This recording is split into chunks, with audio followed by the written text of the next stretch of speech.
This is Josiah Plays Sunless Skies. Alright, we're here at Port Prosper, but we're about to leave and go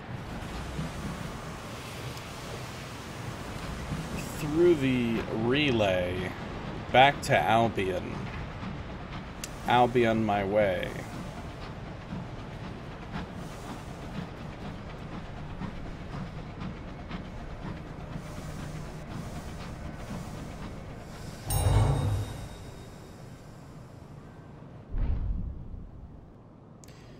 Present to customs. Nothing to declare.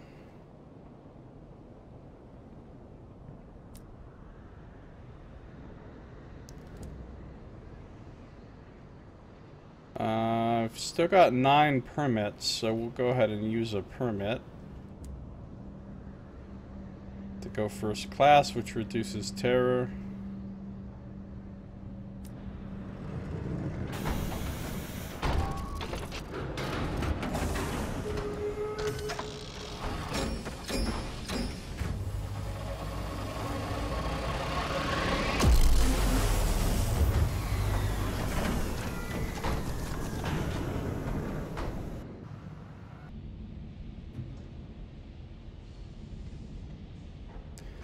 So what's going on with you, Nox?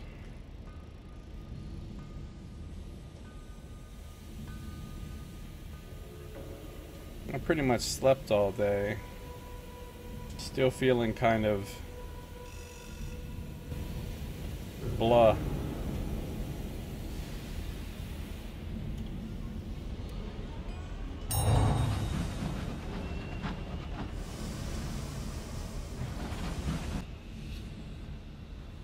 Alright.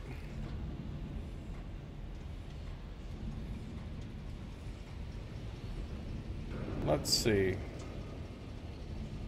Well, we need to go back to London, obviously, but I think I'm going to explore over here to the edge of this map first.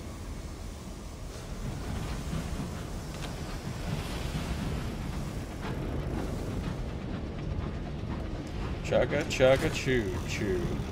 Work demons. We're a bit cray lately. Sorry to hear that.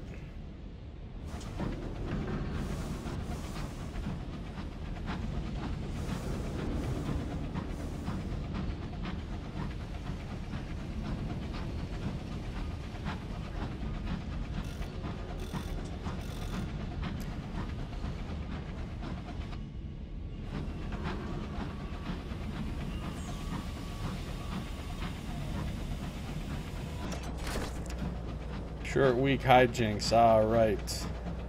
You knew the Ormswold, the knot of winding gullies where London is unloved and time is rebellious. Them WMDs, workers of mass demonism.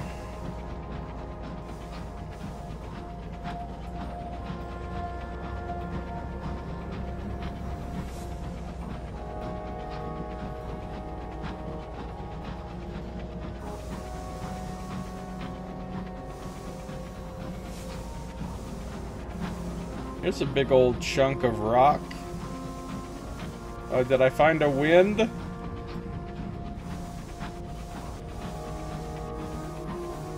A bogus wind?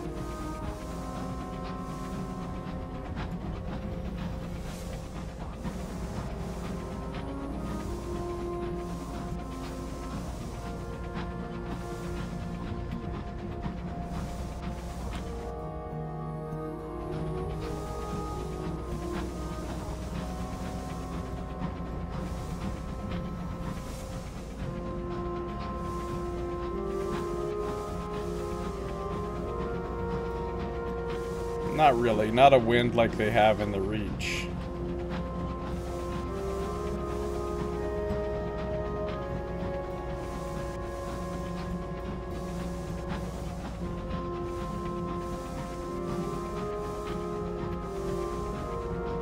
Some rocket chunks.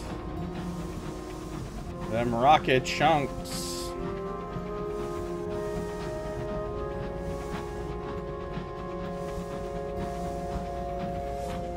Doesn't have the same reach as the original wind. Oh, Nox.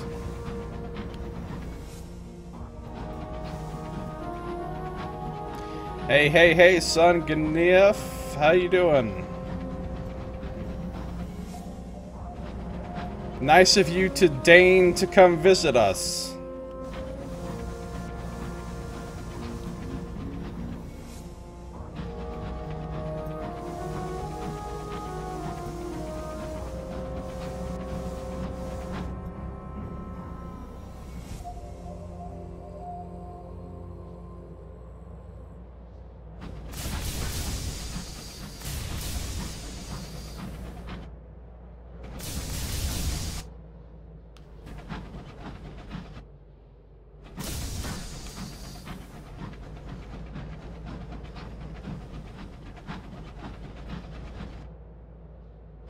I hope I haven't screwed myself on fuel here and supplies. Because I'm pretty far from London now.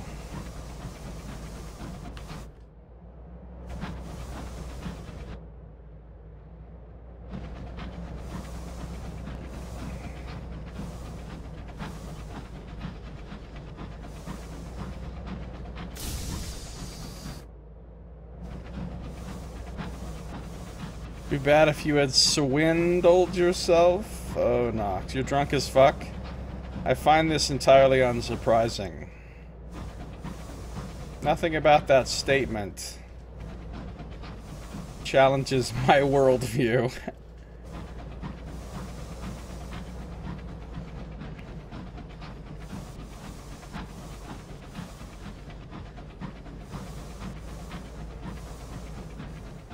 What have you been drinking?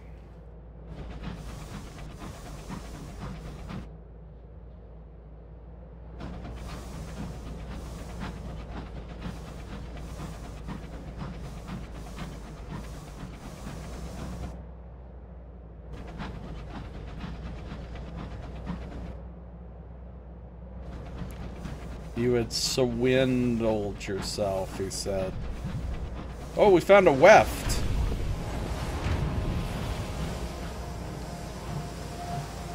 Alright, let's weft it up. Get pulled into the weft.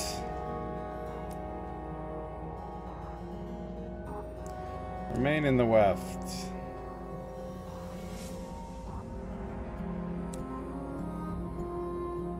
Fix the weft. We've got another observation on amended weft of time.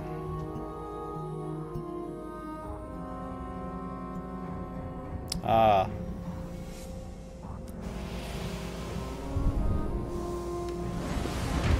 Life, the Sun Gnif way.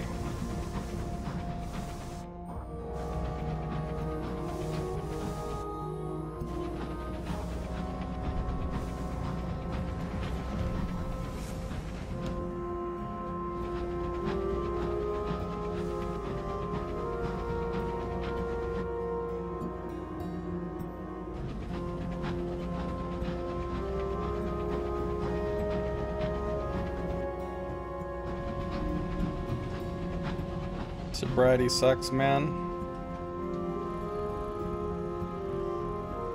I guess it could. If you're not used to it.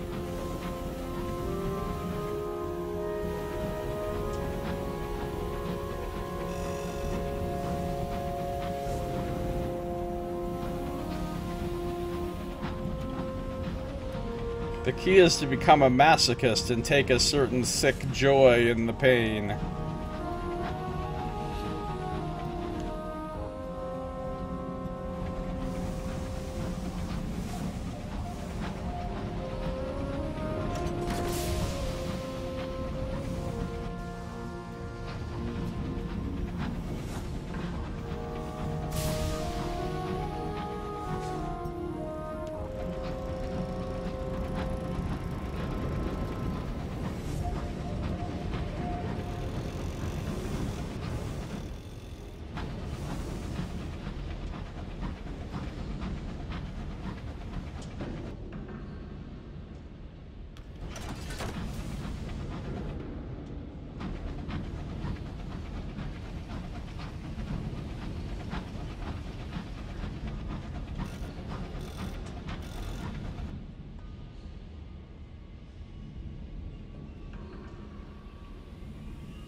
Why did you break up with him?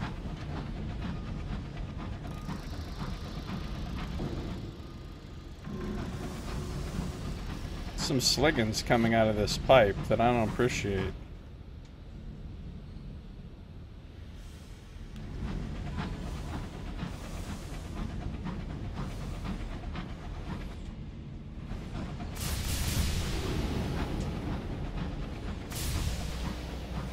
Three sorts of soul wander this broken stretch of sky: the quick, the dead, the mad.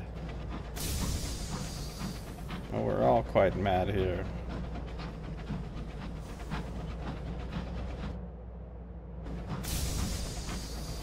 I mean, seems like you could have kept that in your back pocket as the reserve plan. You know, just tell them, and then if that goes badly, then you can break up with them.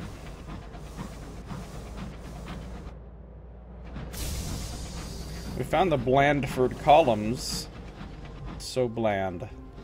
So columnar.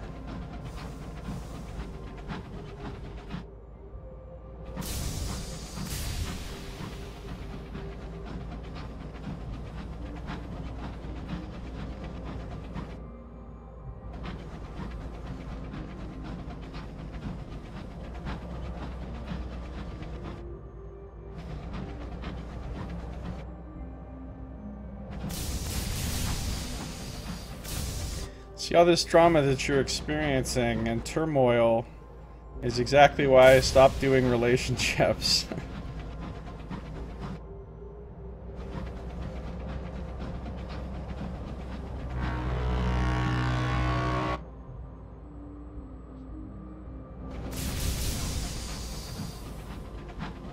Maybe try mooing at him and hopefully he'll understand. That's a good point, Nox.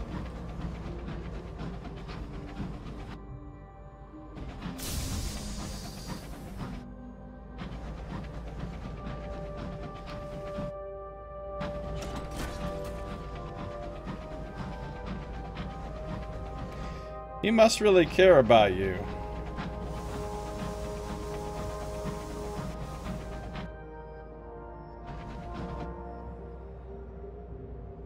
So that's how much of Albion we've cleared. Not great.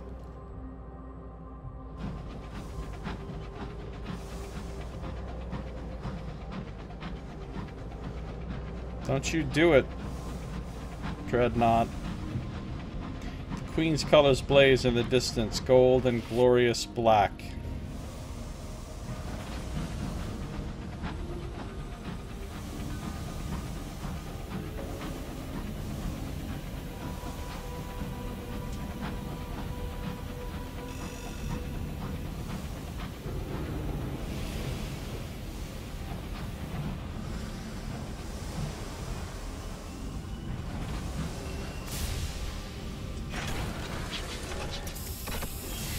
Be moved by such an appeal.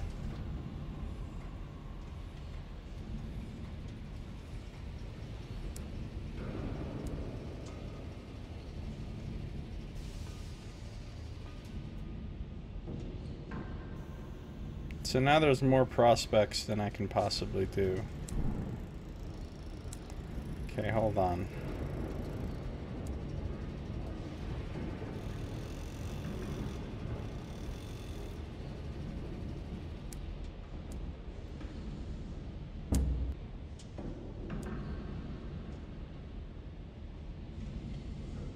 The air is sulphurous today. Is the brass embassy hosting visiting dignitaries? Or perhaps there is a fire in the factories. The sky is red over the throne.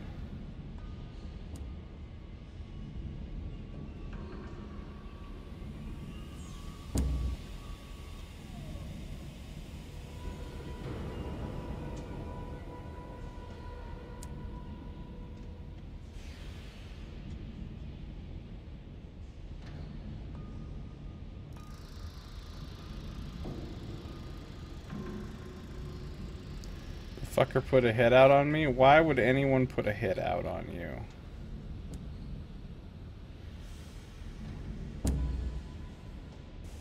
Let's repair my shit.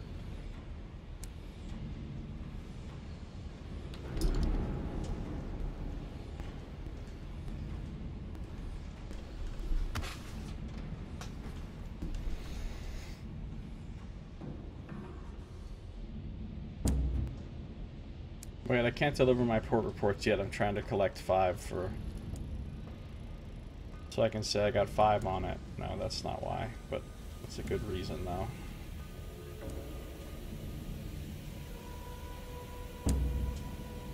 I do have mended weft observations to turn in.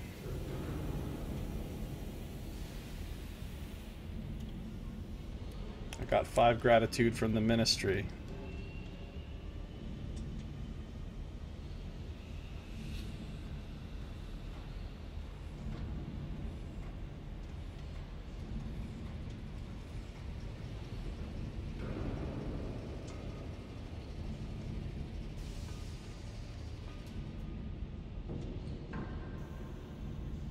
He sounds like a punk. If he was that mad, why didn't he handle it himself?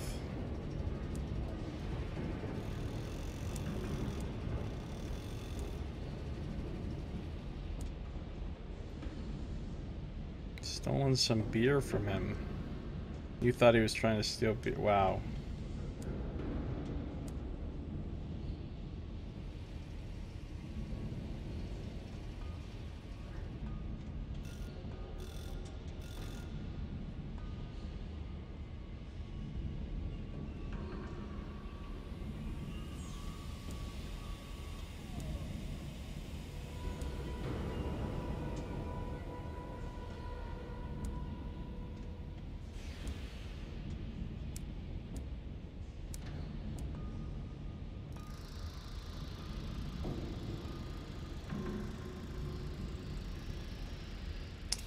Alright, do I want to do any of these prospects? Let's see. Literature to Clockwork Sun, which I haven't been to yet. Hours to Royal Society, which I haven't been to yet. Panes of Stained Glass to Worldbury, I can do that because I know where that is. Literature to Avid Horizon, which I haven't been to yet. Fireworks for Parliament, I know I've done that one a couple of times. I've never done this one. In Memoriam, Gemstones for the Mausoleum. Her renewed Majesty has ordered the construction of a memorial chapel for the laborers who, during the promised days, gave their lives to lay the foundations of Albion.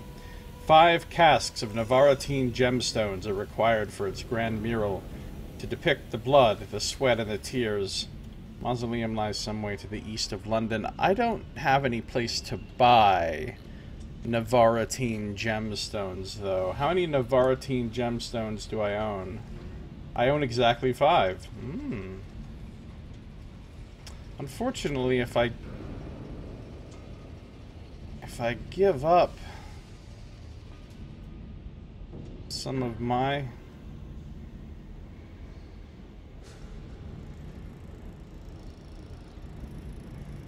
prospects, I can't get those prospects back. This one will be really lucrative because those Navarrete gemstones are worth a whole lot.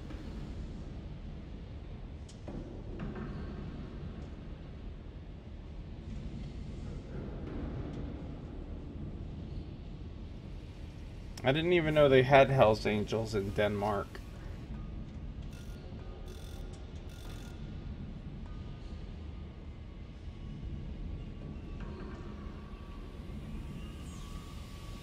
A gun for 2 bottles of vodka? That doesn't sound like a very good deal.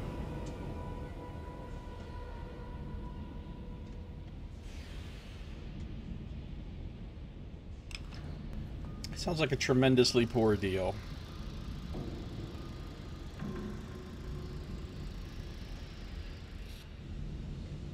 Are they affiliated with the Hells Angels in the United States, or is it like just a similar name?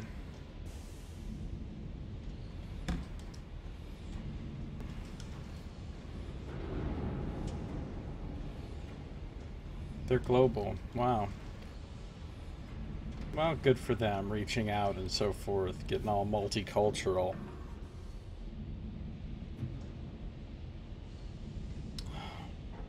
Maybe I'll take these stained glass to Worldbury. I should go try to find one of these other ports.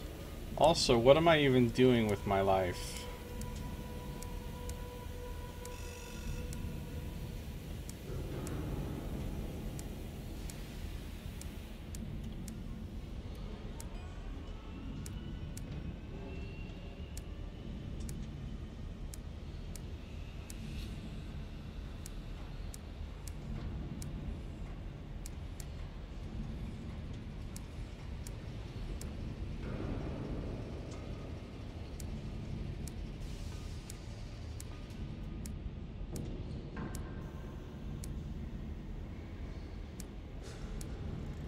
Alright, I think that most of these things involve going to the next region now.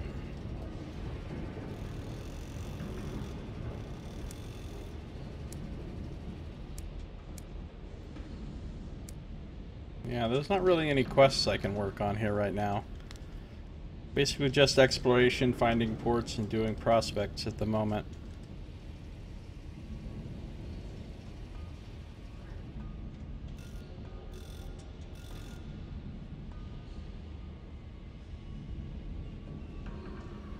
Alright.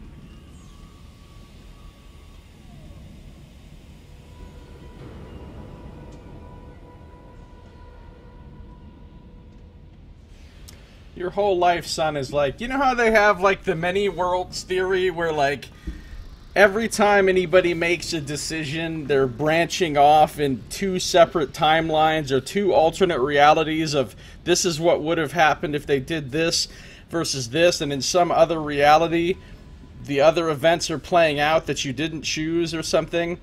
I feel like your life is literally what my life would have been if I hadn't gone down a completely different path in my early 20s. And I'm not saying my path is better than your path. Certainly both of them have their upsides and downsides.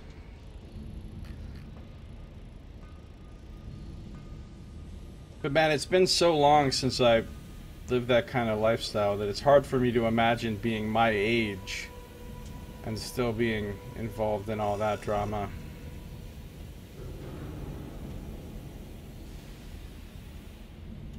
By the time I was like 21, I was already too damn old for that shit. But not everybody has the same opportunities and motivators and influences and... Oh, I can't show you a way out. I have no idea. I mean, for some people there is no real way out. Or the alternative is simply intolerable.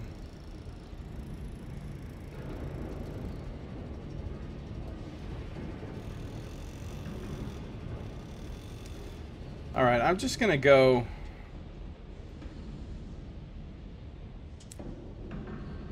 I want to go find one of these places. These new places. Which one do I want to go find? Clockwork Sun.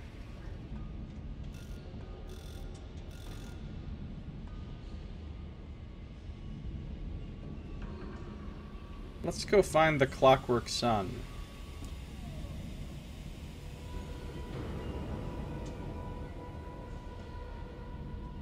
The Clockwork Sun Gniff. You've made mostly the best out of a shit sandwich. Well, I mean, you're alive and you're not currently incarcerated, so really, you're doing pretty good.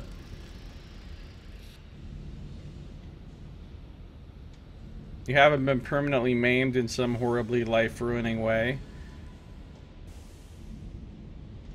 You're out on the street. It's about all you can ask for out of life. I mean, it's pretty good, really. Alright, we need to buy some new fuel and supplies.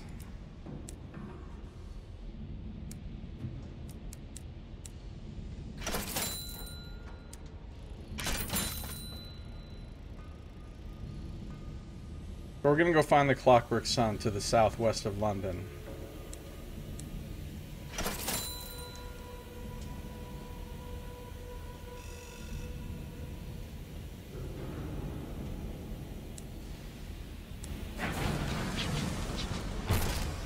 Damn it.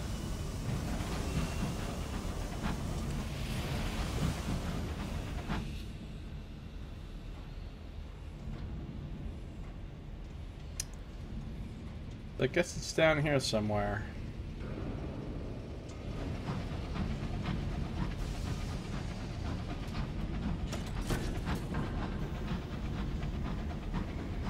Hit by lightning, that's crazy.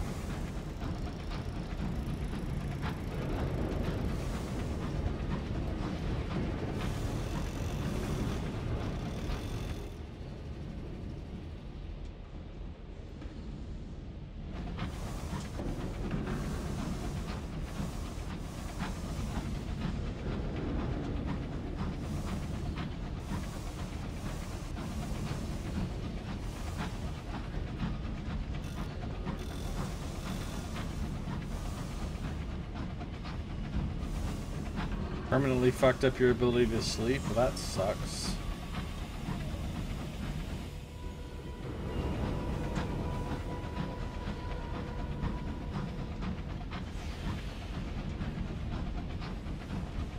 Are you sure there's not some product sold on an infomercial that would solve your problem?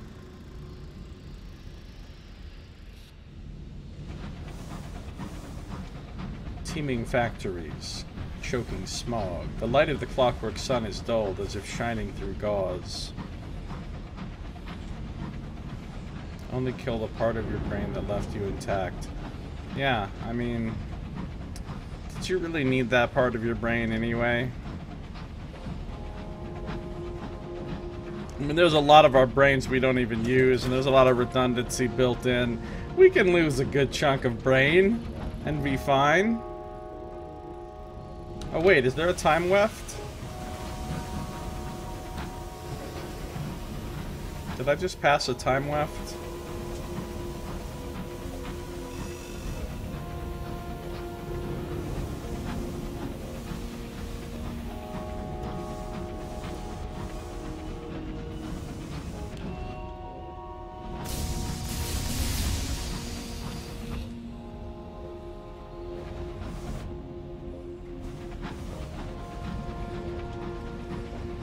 Like being attacked by an intellect devourer, yeah.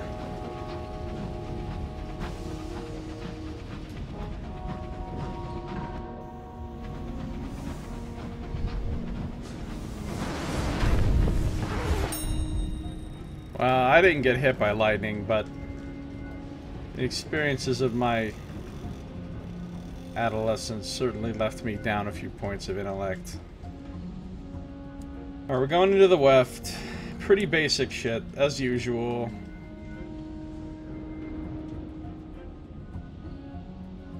Wait. Inspect your raveling jack. Its spindly manifold arms grope wildly, seeking the snarl of the weft. Oh right, that's just the thing that tells you gotta spend more time. Now we can fix it. Oh no, it's based on mirrors though, 50% chance.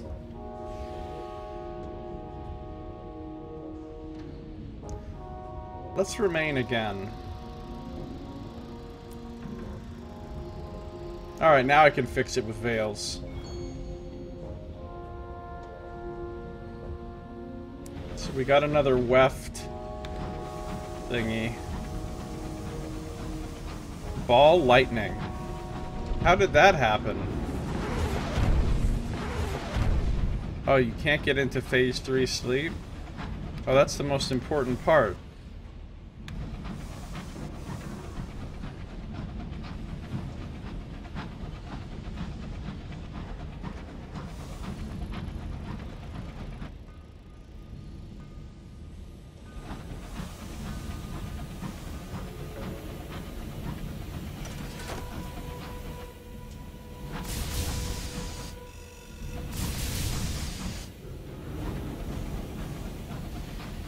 You're just having dinner and suddenly lightning ball.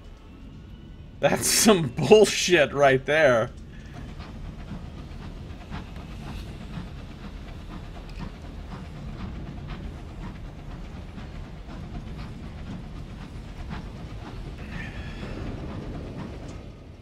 It's a sign that God has special things in store for you. You're chosen. Chosen by the lightning.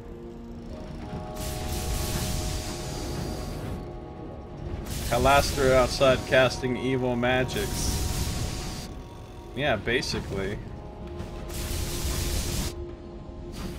Alright, this one little spot of fog right here is fixing to piss me off. Your crew cluster at the windows looking for a glimpse of the great enterprise of Albion. So far, I have made very poor progress towards wherever the fuck this place is.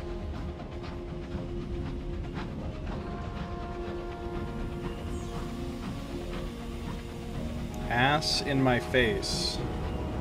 I'm not sure I'm familiar with that particular idiom.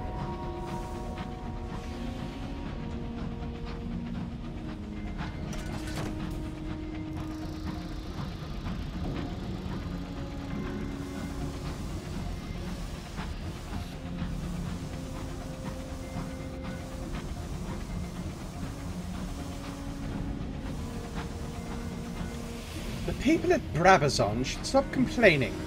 Miserable, move somewhere else. Oh, I think I just found it. Look at this. This looks like a port over here. I just found a place. A new port. The crew are eager to see what it has to offer. I'm eager, but I'm first eager to get the exploration. You know, the pop-up, little nice, 69 experience gained.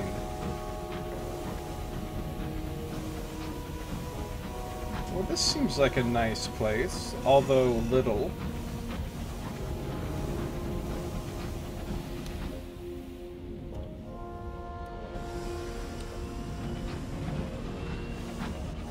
The odds must have been astronomical.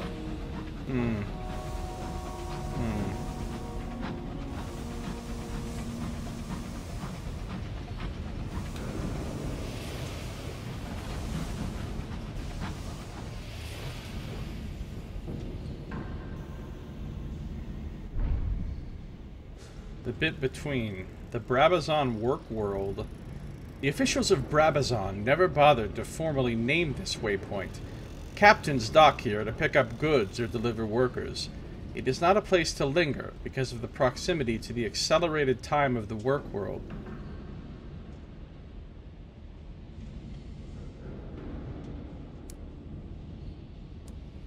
Oh, I can get tea. The shady sale of an unlikely amount of tea. Little niceties. They don't sell supplies here. A precarious shop sells the finest crockery in Albion, made from authentic Brabazon china. And at a rear door, captains can also purchase fuel mined among the dismal Stygian roots of the work world. Okay, hold on. Brabazon work world.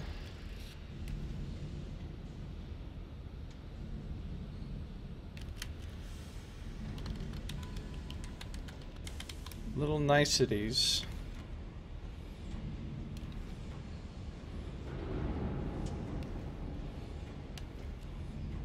They've got fuel for 20.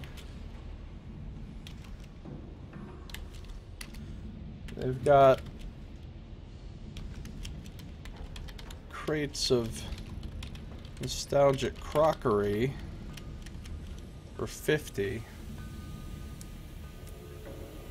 Alright. Funky magnetic field with the heat of insanity trapped inside. The name of my autobiography. Wait, what? The bit between. Brabazon work world. The first work world to be established in Albion. Working here, debtors can escape prison. They remain till their debts are repaid and a ticket away has been funded. The primary industry is that of hours processing, which has the side effect of accelerating time on the work world's surface. The dock is between Brabazon work world and Little Nice, where the more privileged overseers reside. The dock is, for captain's sake, nearer Little Nice than the work world. Unexpected aging would deter even the greediest captain from arriving. Oh, so you've got to work here to pay off your debt, but while you're working here, time is accelerated and you age extra fast? Because that's some shit. They need to talk to their union rep about that shit. That ain't cool.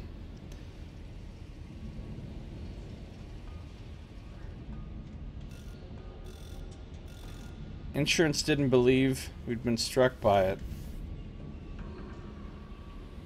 Wow, everything was in splinters.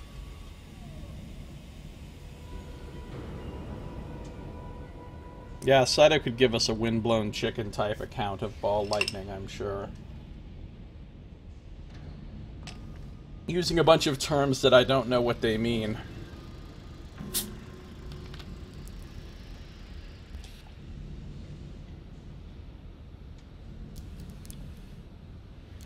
You just start talking about valent and covalent bonds and shit. I don't even... Alright. Ionization and God knows what else. Well, we can do a bunch of things. Travel a little nice. The governor of Brabazon Workworld resides in the picturesque village at the far end of the bit between.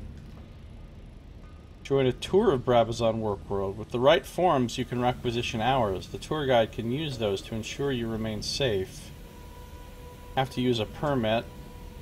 The workers are not yet so unhappy that they will rise up. Brabazon workers are never happy. Here's a different tour. The overseer requires information. No one can be sentenced to the work world without there first being evidence of a crime. We donate what you know to turn the wheels of industry. So this is where I'm like ratting someone out. Attempt to converse with an overseer. Few are willing to stop for mere conversation. Those that do will only linger at the little nice end of the tunnel. It's safer.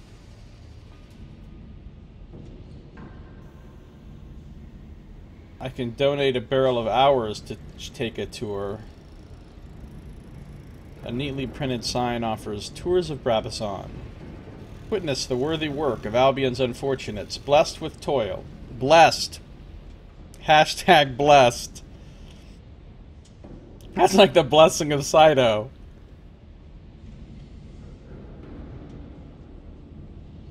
Near it, several well-dressed personages are gathered in a tight group. Occasional guffaws rise above the chatter. Join a tour of Brabazon Workworld.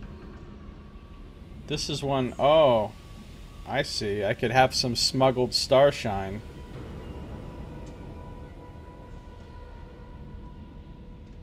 The guards are not corruptible. Starshine does not help them perform their daily toil and keep others at theirs. You would most certainly not be allowed to join a tour in exchange for it. Nice. Alright, let's talk to an overseer. I'm terribly sorry. I don't have permission to speak with you. The overseer is supervising a small group of workers loading crates onto a locomotive docked alongside your own. They're working slowly. Oh, on attack. They're working slowly. He seems disinclined to rush them. Could try again in 15 days. Let's go to Little Nice. The governor of Brabazon Workworld resides in the picturesque village at the far end of the bit between. How strong magnetic fields can scramble the brain. Wow. Thick double doors separate the bit between from Little Nice. The fresh air of this pretty village is in sharp contrast to that near the dock. Little Nice is entirely charming. It is populated with carefully unique houses, painted in a curated array of colors. Overseers in striped blazers tend the topiary and maintain the paintwork. Behind a water feature bustling with cherubs is a cottage with an out-of-place little tower. This is the home of the governor of Brabazon.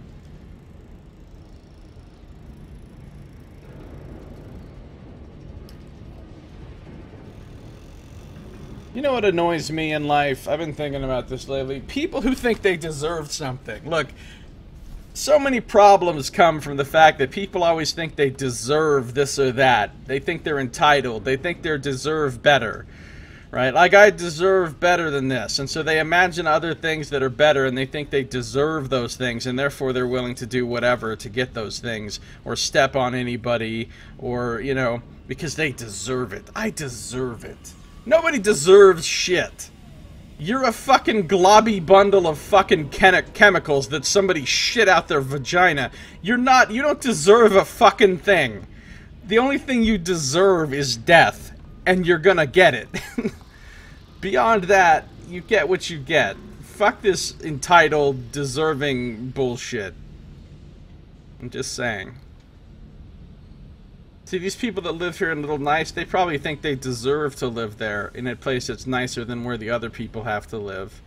But they don't.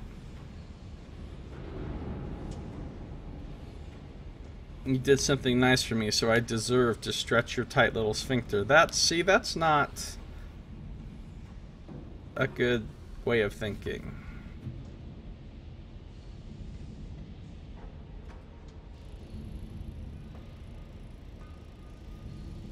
Converse with the governor.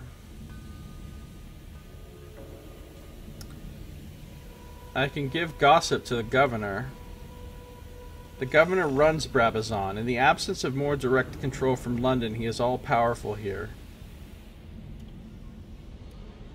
I can recline on a bench and admire the topiary, consider the immaculate lawn. It will lower a little terror.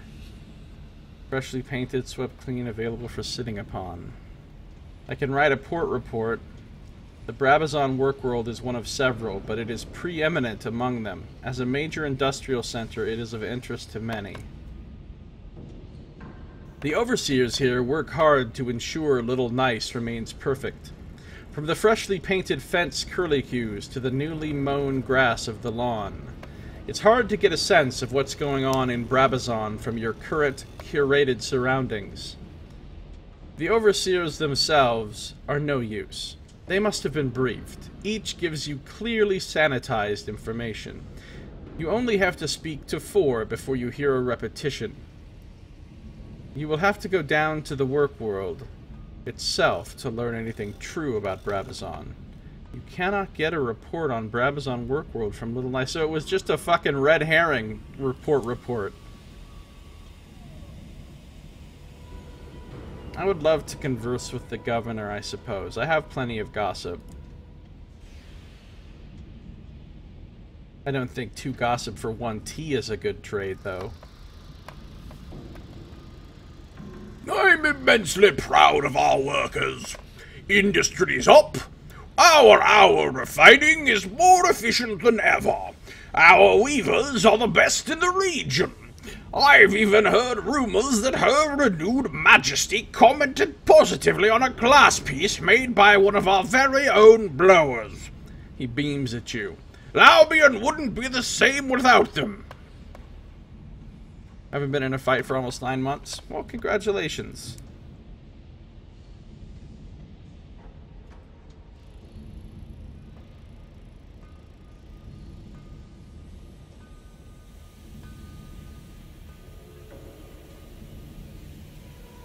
So I guess this is an endless supply of tea if you need it. Hold on, I'm gonna write this down just in case. Trade 2 gossip for 1 tea.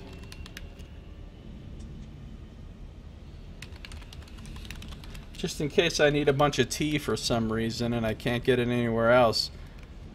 But didn't I find someplace that sold tea? I guess I didn't, really. I still haven't found anywhere that actually sells tea.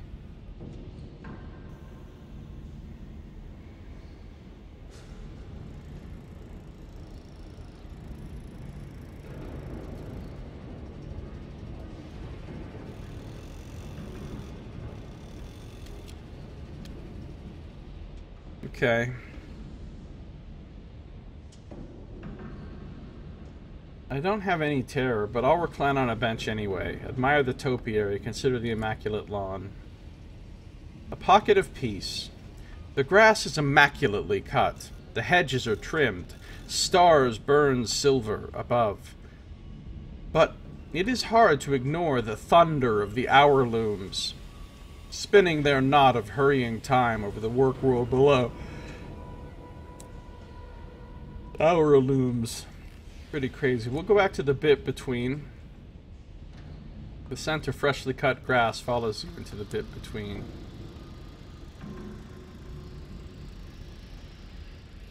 Alright, we're going to take a tour of the work world. I'm not going to use...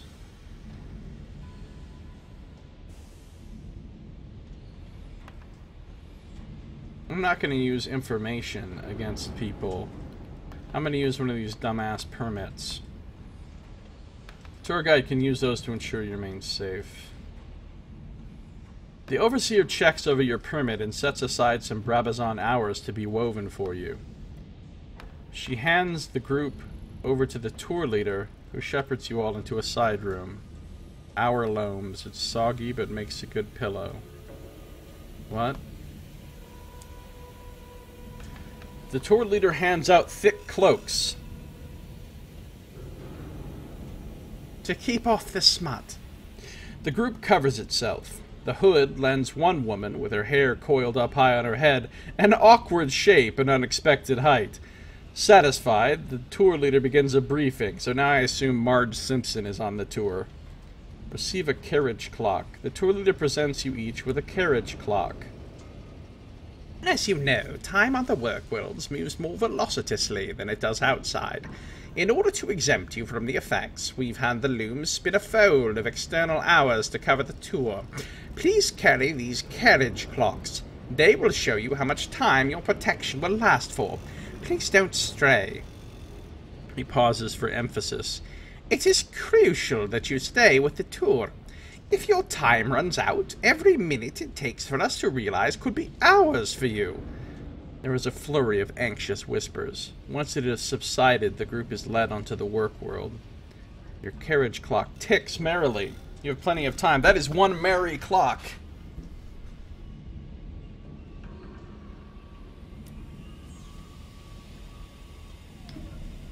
Your group is accompanied by 2 overseers. The overseer bringing up the rear is a woman in her early 30s. She checks her carriage clock compulsively. I guess we'll admire the rugs. Our first stop on the tour is the Brabazon Rug Weaving Workshop. The overseer beams and gestures for you to enter a building larger than any other on the street. An attractive young worker leaps up to greet you. This workshop was built thanks to the generosity of Lady Taylor. Please admire our beautiful handcrafted rugs and weavings, exported for sale in London. Workers here gain skills that can support them for the rest of their days. The group of workers nods and smiles at you. One stands to better display their work. Another thanks you for your visit. The youth is the last to see you out. Perhaps I'll see you elsewhere in Albion. Admire the rugs or smile at the workers. You've seen rugs like this in countless homes. They are cheap, within the means of all but the poorest families. Smile at the workers, a simple act of human warmth. They smile back, and their smiles are as stiff and rehearsed as the line the youth delivered. The tour moves on. Moving on from the rug workshop, the tour is directed towards a glass factory. The air is yellow with smog. A fascinating aspect of Brabazon is the mutually beneficial relationship between the place and its workers. The overseer makes a sweeping gesture. Make note of this smog. I'll explain more inside. The building you enter is heated by vast furnaces and ovens. Workers are blowing molten glass. The smog prevents much of the sun's heat from reaching Brabazon. Without factories such as this, Brabazon would freeze. Okay, that's a pretty circular argument, because the factories create the smog. The workers keep the factories alive, the factories heat the work world, and it becomes a pleasant place to live. Here, work enriches life. Several of the group coo in admiration. One man boasts about his Brabazon glass collection. A young lady in gaudy finery turns to you. My parents paid for the main furnace to ensure that the poor would never go without. What did you fund? Confess you are not one of the donors. You're a locomotive captain, traversing the wilderness, defeating horrors, delivering goods. But perhaps one day you will engage in charitable endeavors. Clara, you paid for the roof over your very heads. Knox Bluff. You don't like to boast, for acts of charity are their own reward, but you are responsible for the workers' protection from the elements. Work demon propaganda, right? I'm just gonna be honest, though. Gained gossip. The young lady blushes. So dangerous. So romantic. That sounds much more fun. Is it difficult? Perhaps my parents would buy me a locomotive. She seems bored for much of the rest of the tour. It seems the thrills of your profession outweigh the charm of inherited virtue. The tour moves on through the upper layer of Brabazon towards a refinery that belches heat like a dying dragon. Peer through the window at the hour refiners. Please line up here. That's it. The overseer indicates alongside a long, low window. It has been recently cleaned to a shine. Inside, hard-working souls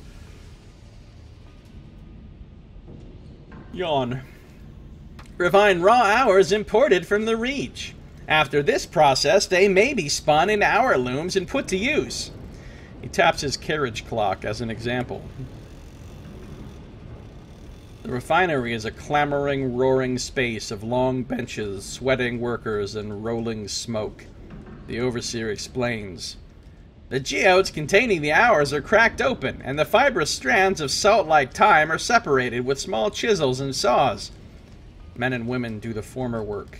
Children the latter. Oh, they got kids in the factory too. How nice. The filaments are then passed through a series of furnaces to remove impurities, which are in turn brushed away in an indigo slush.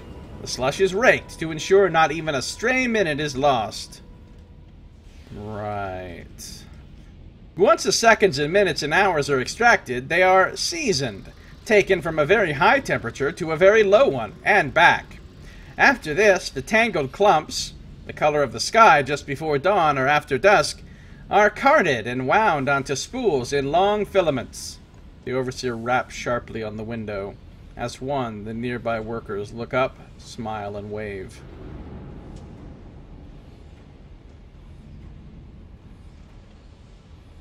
Hurry off after the tour or linger and watch after the tour moves on. What do they do when they haven't got an audience? You've used nearly half your time. Seconds after your group has moved on, a worker in the middle of the front row leaps from her seat. She pulls on the striped blazer that had been hidden on her lap and dashes from the room. She is replaced by another, gray and exhausted. No one looks up. Leaving the refinery behind, you turn through the streets towards the ceaseless ring of hammers. A short walk, then you enter a dusty yard. The tour leader adopts a noble frown. Unfortunately, not all work on Brabazon can be creatively fulfilling. We also produce raw components, like gravel and aggregates.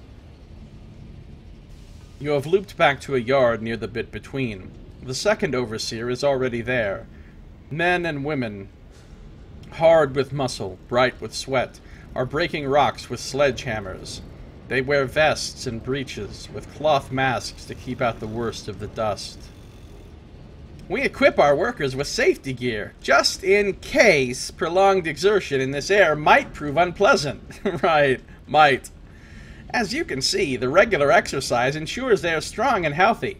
Many leave Brabazon with athletic inclinations and pursue fitness as a profession. A stout gentleman with a monocle sidles up to you. This whole place is just marvelous, eh? Kept busy while paying off debts.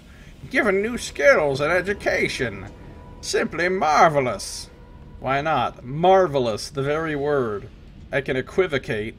Well, on the one hand, yes, and on the other hand, no, and on the third hand, state that you are repulsed by the whole thing, and you have had enough of this farce of a tour. The man frowns. You're wrong, of course. He nods sagely. Yes, they must spend some of their years here, but what would they do with those years otherwise? Squander them, suffer and die. His expression is condescending. Better the improving conditions of honest work. Why am I yawning so much? What the shit? Better the improving conditions of honest work, don't you think? You refrain from punching him in the smile. Used up half your time. Come on, come on. The overseer is gesturing at you angrily. We can't waste another moment. We have to leave, now. Complete the tour of Brabazon Workworld. It's important we return in plenty of time, so I'm afraid we'll have to end the tour here. The lead overseer circles the group, shepherding the huddle through the doors back to the bit between. Tour's end. The second overseer takes a head count. A poor one, for she double counts twice before giving up. Nevertheless, she signals her partner to go ahead. I hope you appreciated our little tour, and we shall pass your thanks on to the workers of Brabazon. Perhaps when they've paid off their debts, you'll see them again. All these people, none of these people ever leave this place alive, probably. The overseer shakes the hands of the most prominent donors. Of course, this entire endeavor is thanks to your generosity, he murmurs to them. While the group preens, he collects the carriage clocks. The overseer who takes your spent carriage clock draws you aside. You're a Skyfarer, aren't you? We've need for someone without official connections to the governor to help us with a delicate matter. Listen to a request. We need someone who isn't one of the sponsors. Perhaps you'll see them again as corpses or Soylent Green. Perhaps you'll eat them. There are unsavory individuals on Brabazon Workworld. They inveigle others to do their work so that they might have the time to plot. They're fomenting unrest. He shakes his head. It won't do. It just makes the other workers unhappy. Next time, see if you can sneak away from the tour. I hear their leader is looking for outside assistance. He winces. For once, time is on their side. They have so long to plan relative to us. If you hear anything, pass it to me. I'll be around here. Coming to a shady soup dealer near you. Nice. Accept with apparent delight. The workworlds are vital to London's industry. They keep debtors out of prison. Revolutionaries here are fools. Make no promises. You won't reject him outright. Is he offering anything in return? Will he make it worth your while? Tell him to go to the blazes. This place is an abomination. Revolution, if that's what he hints at, could only be for the best. Suggest he does it himself. You're a visitor to this place. What the people do here is none of your concern. I'll make no promises. Thank you. I wasn't hoping for anything more definite. He smiles, but it's not a happy one. I'll be putting a case to the governor. I'll make sure you're paid for any information that helps us quell unrest, helps us keep the workers happy. He shakes your hand. Thank you. Come back to me if you hear anything. I'll be around. So I can apparently just join another tour.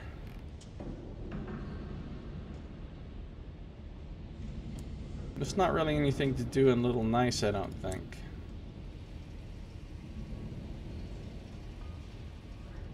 But how do I get a port report? I took the tour. Oh, Overseer's wait to escort you to the governor. He has requested you. Brabazon must be self-sufficient.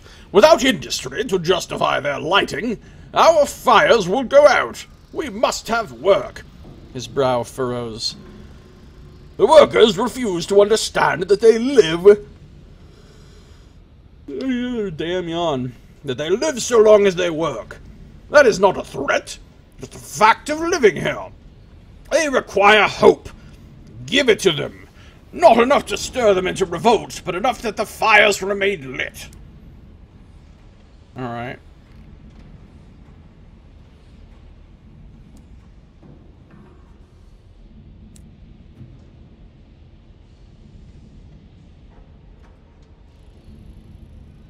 I'd rather use a barrel of hours to do this tour.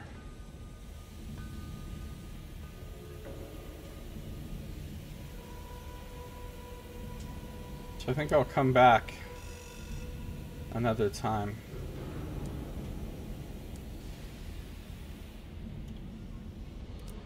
I'll buy a couple fuel.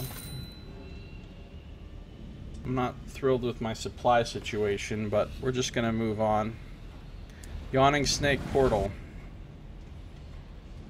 Basically, man. I still feel like I didn't actually discover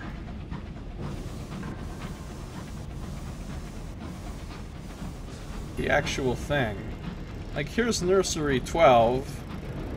You know, that's fine, but...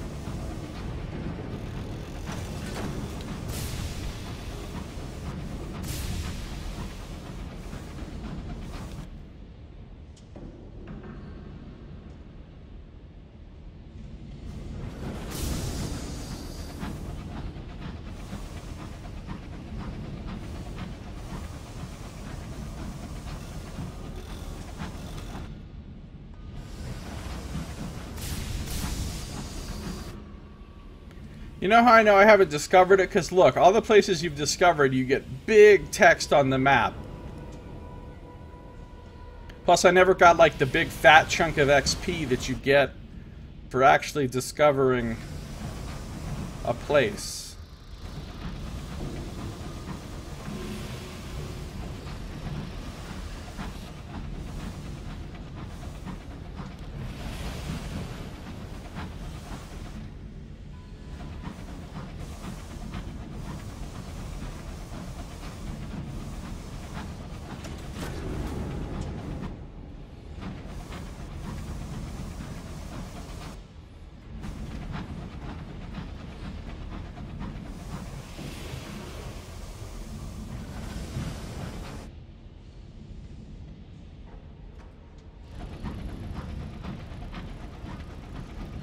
Wonder if I can get some stuff delivered from here, from Brabazon.com.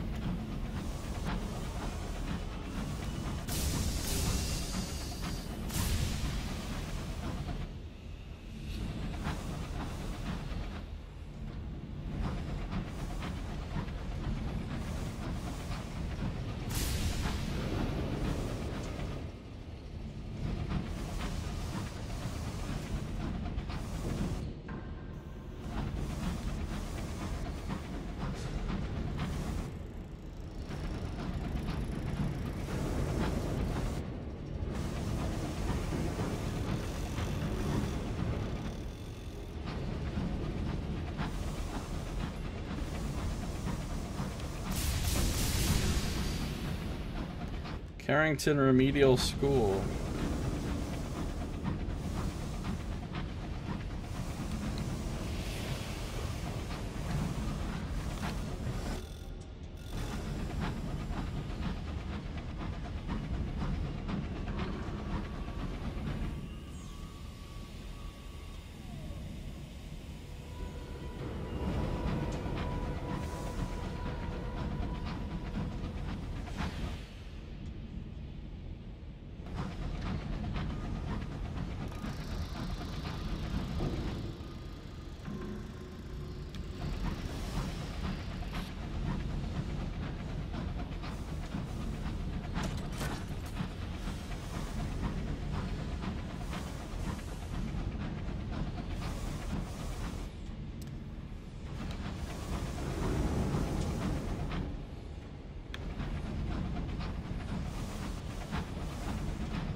I remember when Amazon was just an online bookstore. It's amazing how huge they've gotten, and now they have everything. And even own Twitch.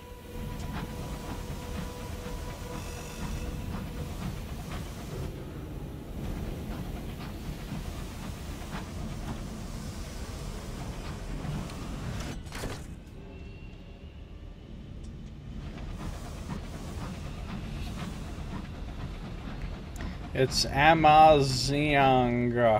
Amazing. Amazing. Onox.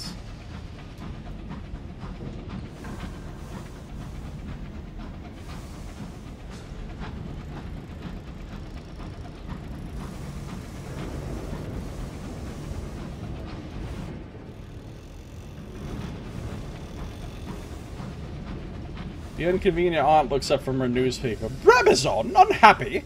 No work ethic, your generation.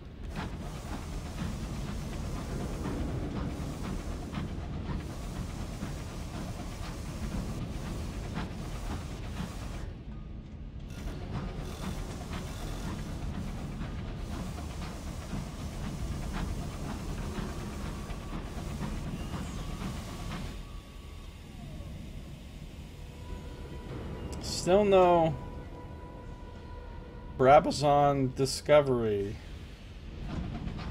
sort of thing.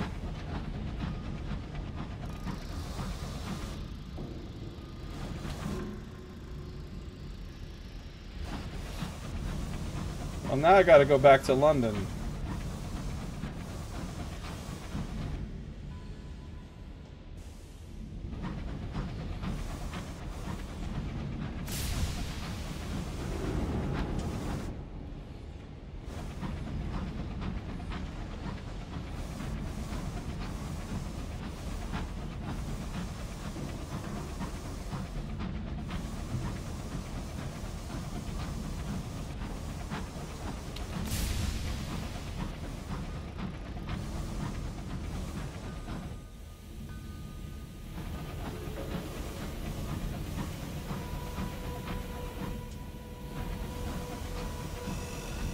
Don't you do it. He's doing it.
Yes, I know, we don't have any food. Ministry of Public Decency.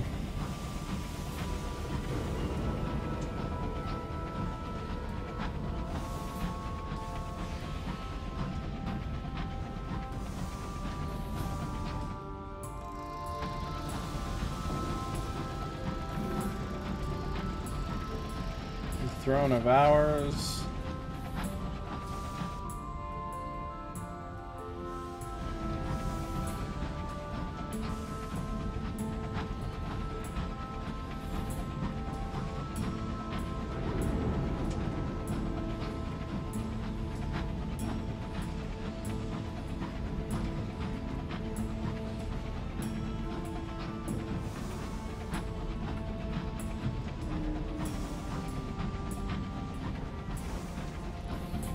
Look at the size of her.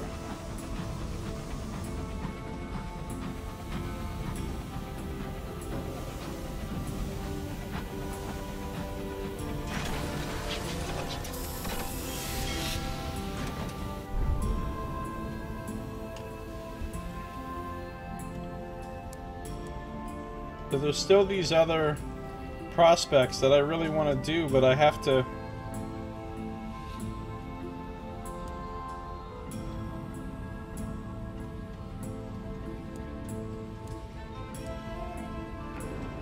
I'm not going to be able to do all these prospects because these are going to go away in 18 days. I should abandon one of these at least so I can get the prospect of the gemstones because I don't want to miss that one. I don't have very many hours. Maybe I'll abandon this one.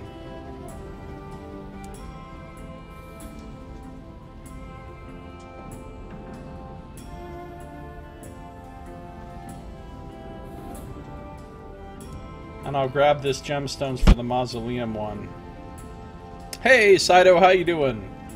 Fading in like a gloom stalker.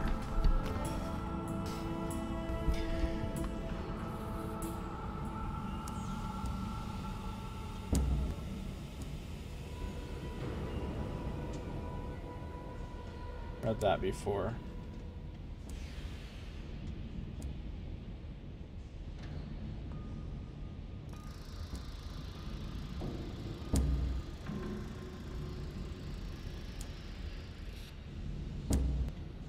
Submit my observation on amended time weft. Got some sovereigns, some gratitude. I forgot what I can actually do with that gratitude. I can trade gratitude for permits, cryptic benefactors, Invitation to Perdurance.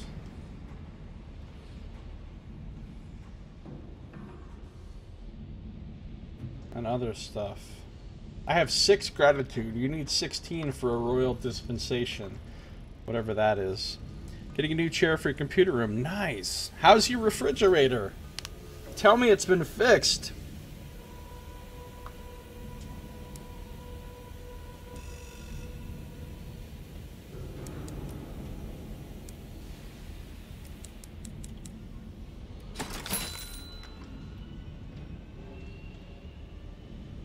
That's ridiculous. That is, as they say, re-goddamn ridiculous. Okay, every time. Every time.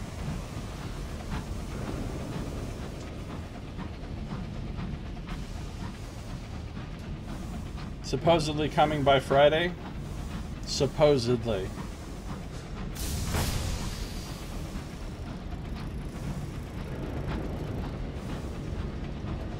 Might as well just get ice from Old Tom's well. Fucking Old Tom's. This is how much of Albion I've cleared, Saito. As you can see, it's not very much compared to the massiveness of Albion. I'm trying to find the Clockwork Sun, which is allegedly down here somewhere.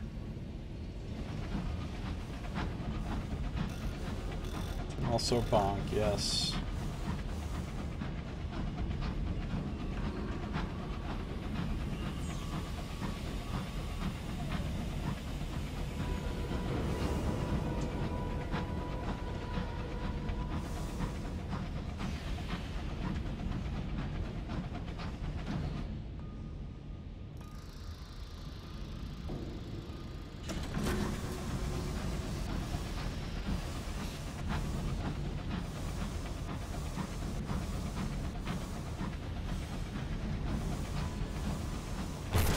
Oh, I thought that was...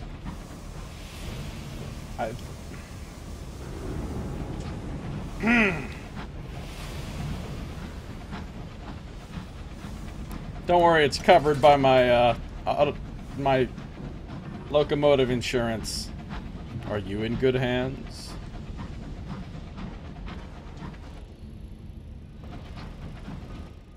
Alright, so I'm heading southwest of London. So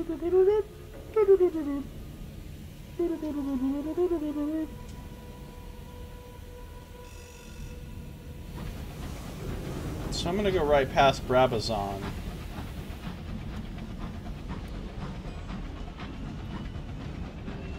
Brabazon.com.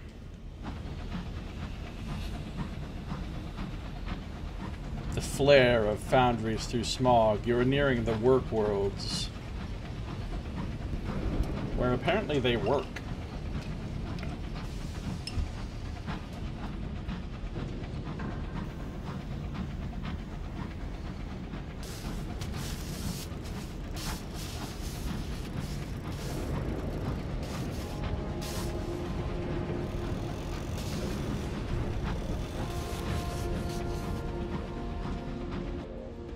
Oh, there's a, I think, a time weft right here. It's a time weft. Alright, I'm gonna let myself be pulled in. I'm gonna remain in the weft. Gain some terror. I'm going to fix the weft. No! How do I have failure? It said I had 100% chance! Apparently 100% means something else in Sunless Skies. The jack's arms flail wildly, sending you ducking for cover. It loses its grip on the threads of time, and before it can regain them, everything shifts. Well, I can try again with a 91 with mirrors. Alright, let's try again. Partial success! Oh, I just broke my jack. The damage is worse than you thought. The best you can do is effect a makeshift repair, which is enough, barely, for the jack to finish its current task. Its arms weave sluggishly, its gears clatter. Gradually, the snarl in time is untangled. The intruding moments fall away and you are returned to the present you left behind. Or close to it, at least. The jack, alas, will ravel no more. I'm not delighted about my state of terror at the moment either.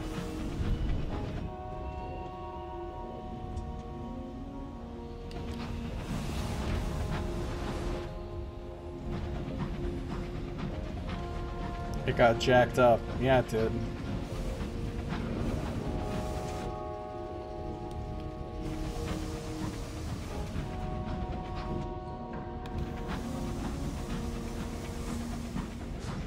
Percentages in this are like in XCOM, where when it says 80%, it really means 15%, and the like, yeah.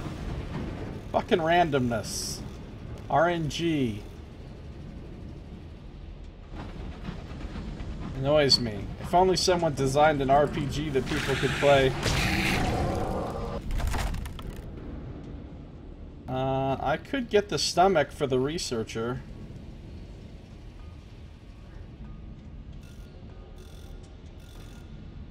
I don't think I've ever successfully prized precious stones from a carapace before, because my iron was never high enough. Sometimes clusters of jasper, tourmaline, or agate can be found embedded in the calcified plates. Treasures, put to better use. You lash the beast alongside your engine and set to work with picks and chisels. Soon you have accumulated a bucketful of glittering stones. Good job me, I guess. We need to find the Clockwork Sun.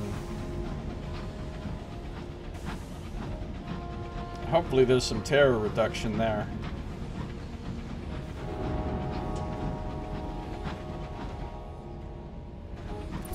Send out the bat. Nothing to report, huh? That's rude.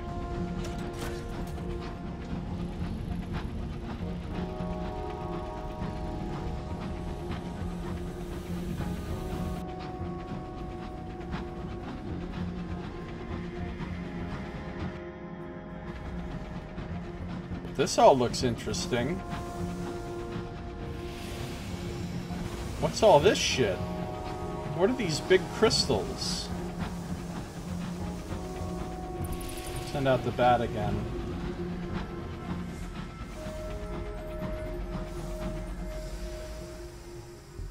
Nothing to report. The fuck? Where is this place? Well, it's very bright here. And there's a shitload of crystals. I don't know what these crystals are all about.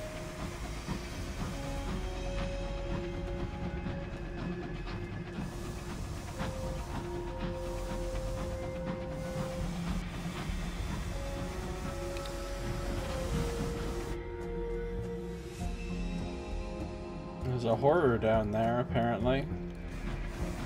A horror is not what I'm looking for.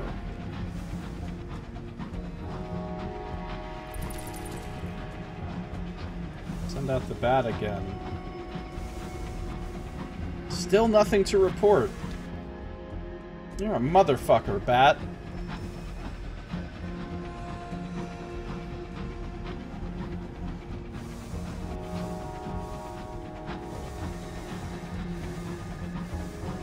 I want to know what all this business is.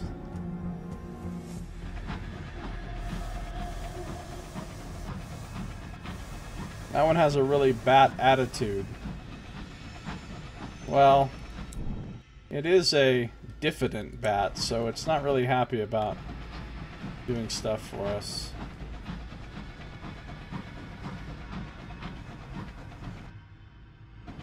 Alright, we've reached the edge of the map.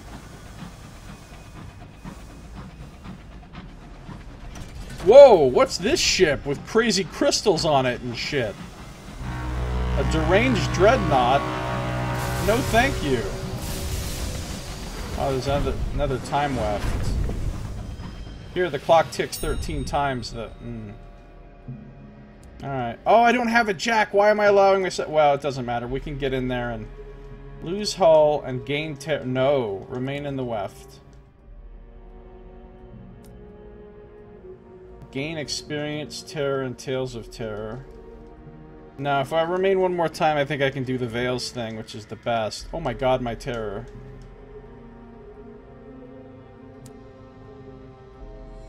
Oh, this is terrible. If I remain again, I think something really bad happens. Escape a time when all was good as new. An old moment from long ago, worn bright with nostalgia. This is the day you first boarded your locomotive. Her fittings gleam. She smells of fresh wood and new brass and oil. You were both more innocent then. I lost terror. Then to now. The controls are stiff, and it takes a while for the engine to warm up. This is a time before you and your locomotive had worn each other in, but you managed to get her boiler running and edge slowly out of the weft.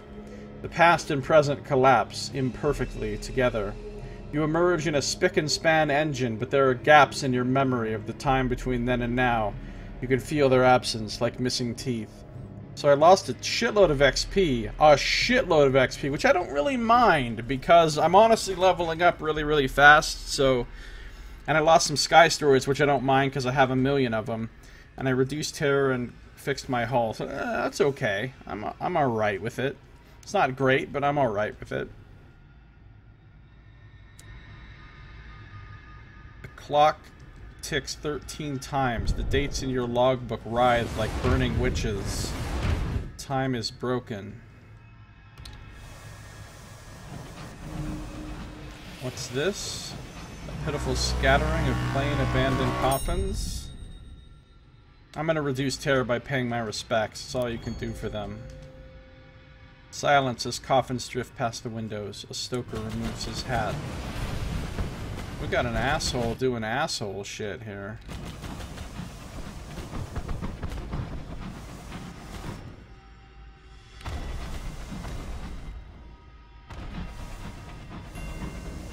Well, we found Angel's Find.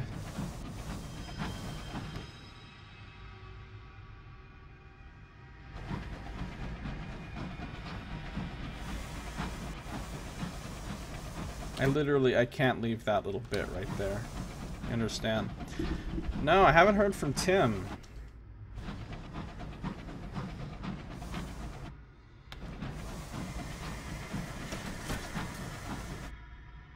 He's pulling a Tim.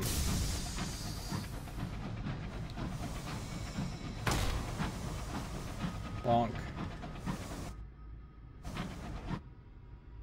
Trying to find this damn clockwork sun.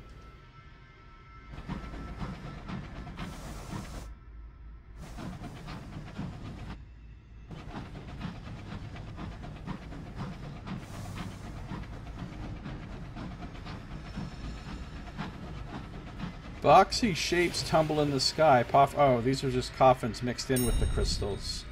I'll pay my respects again. Alright, my terror is back down to a reasonable level.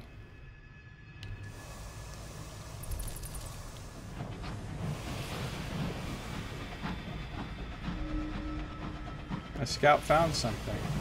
What is this? The Rat Brigade gaze at the glass statues. Wonder if they ever threw stones! One squeaks. Something I can investigate.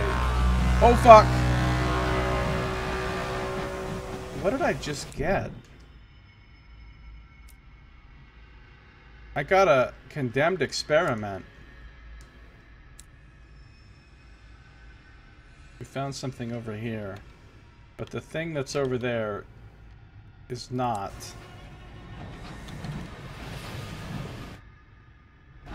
Frankly, it's not what we're looking for.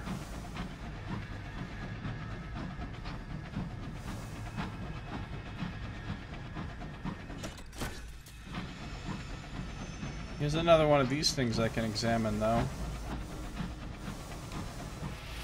Not to be postponed forever!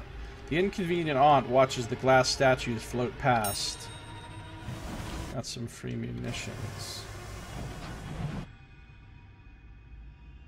Do I think it's up here, or do I think it's down here? They said southwest, and I pretty much went directly southwest.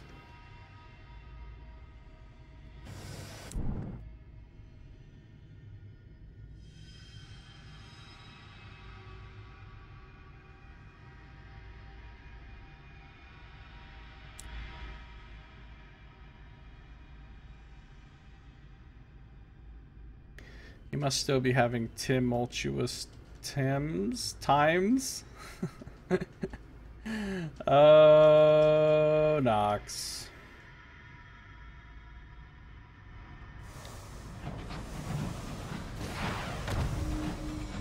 The repentant devil considers the glass statues. His expression is inscrutable. What statues? These just look like globs.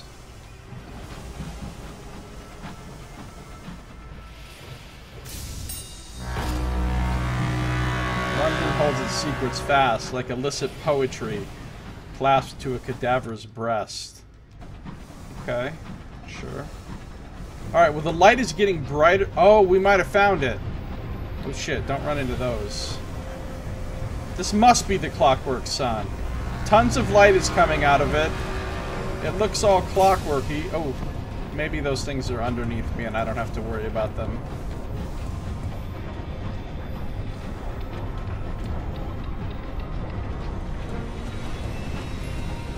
Azimuth.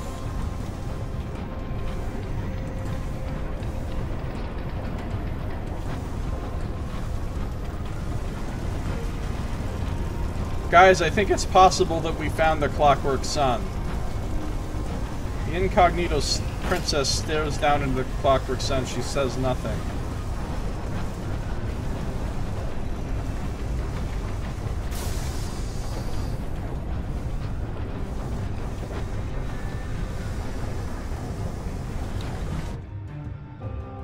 I think it's possible we found it. There's even a port right here.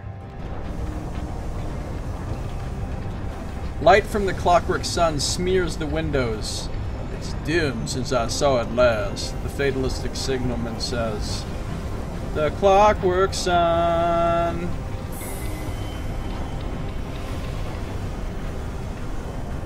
A new port.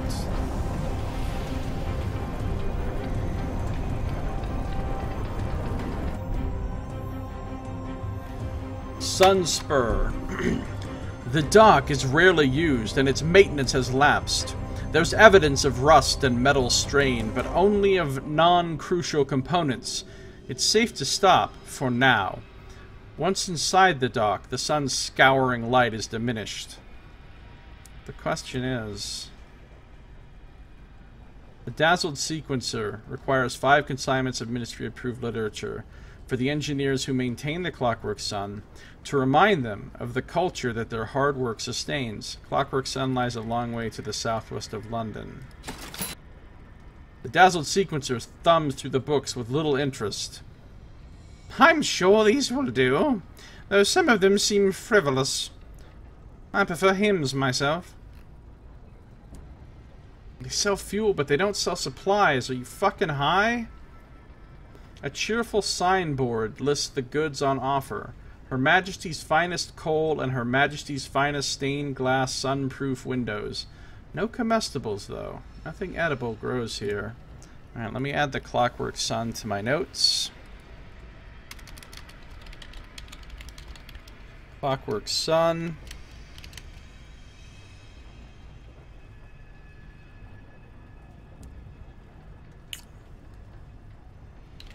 The D commissary. They sell fuel for 20. They sell panes of stained glass for 135. And they only buy fuel for half. Okay. Alright. Do I want to buy a bunch of munitions? Of course I do. The dazzled sequencer sells buckets full of armaments retrieved from Azimuth. Terrible hazard, all these instruments of lethality lying about the place, and most untidy. Keen to get them off the sun. Very keen. Ticks a lot of sky captains off. Oh, Nox. He said ticks because clockwork. Alright. Arrival at the sun. An outpost on the roaring edge of the sun, shielded from malevolent light by an eggshell of stained glass. As you emerge from your train, suit-swaddled engineers gather, plainly astonished by your arrival. They bombard you with complex questions about how you dealt with dense sunlight and skewed chronosolar fields. Once satisfied, they hand out protective suits to you and your crew. Yours is patched and torn, one boot missing. You successfully reach the clockwork sun. Doo-doo-doo-doo. Shrug into your suit. An engineer sprays you with a substance that smells like lemons gone wrong, and searches your pockets. A cursory effort at best. They seem distracted. Well, everything about this seems perfectly safe. What could go wrong? Here at the Clockwork Sun.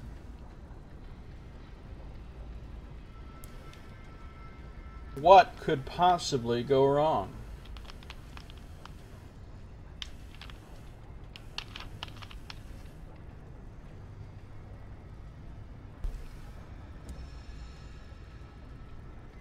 Sunlight seeps like syrup through cracks in the stained glass ceiling.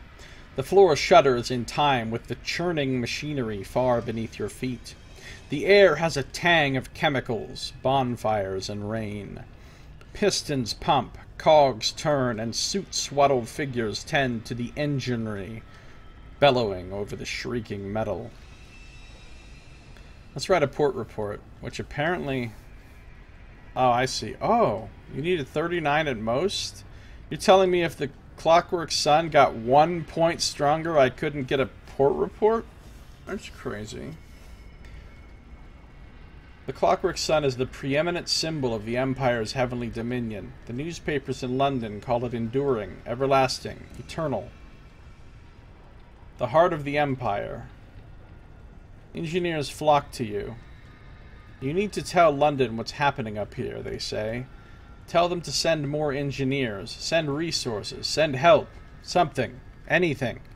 They list a litany of recent faults. A broken cog, a snapped belt, unpredictable flares. More engineers swallowed by light or vitrified. And every morning the sun has been taking longer and longer to reach full incandescence. You now have one yearning burning.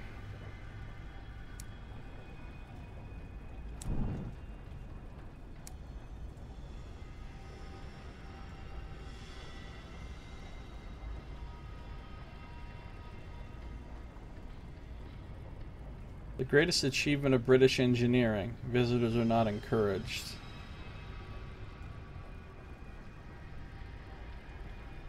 I need one more Albion port report for the thing for my guy.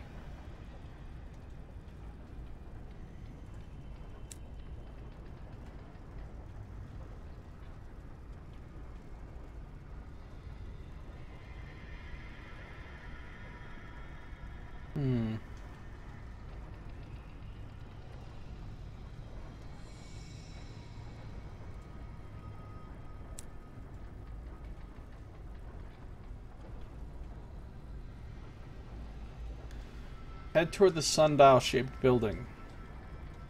You'll be the Sequencer's new favorite project, one of the engineers tells you. It'll keep him out of our hair for a while. Azimuth. Azimuth is an enormous sundial without shadow, its roof topped by a golden shark fin gnomon.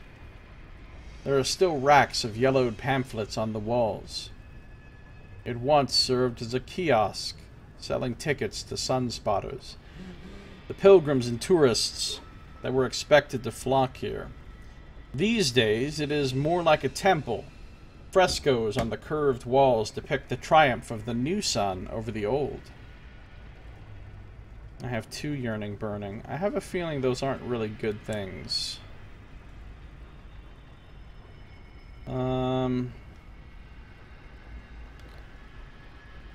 A figure in a yellow-collared protective suit is delivering a sing-song sermon to mostly empty pews.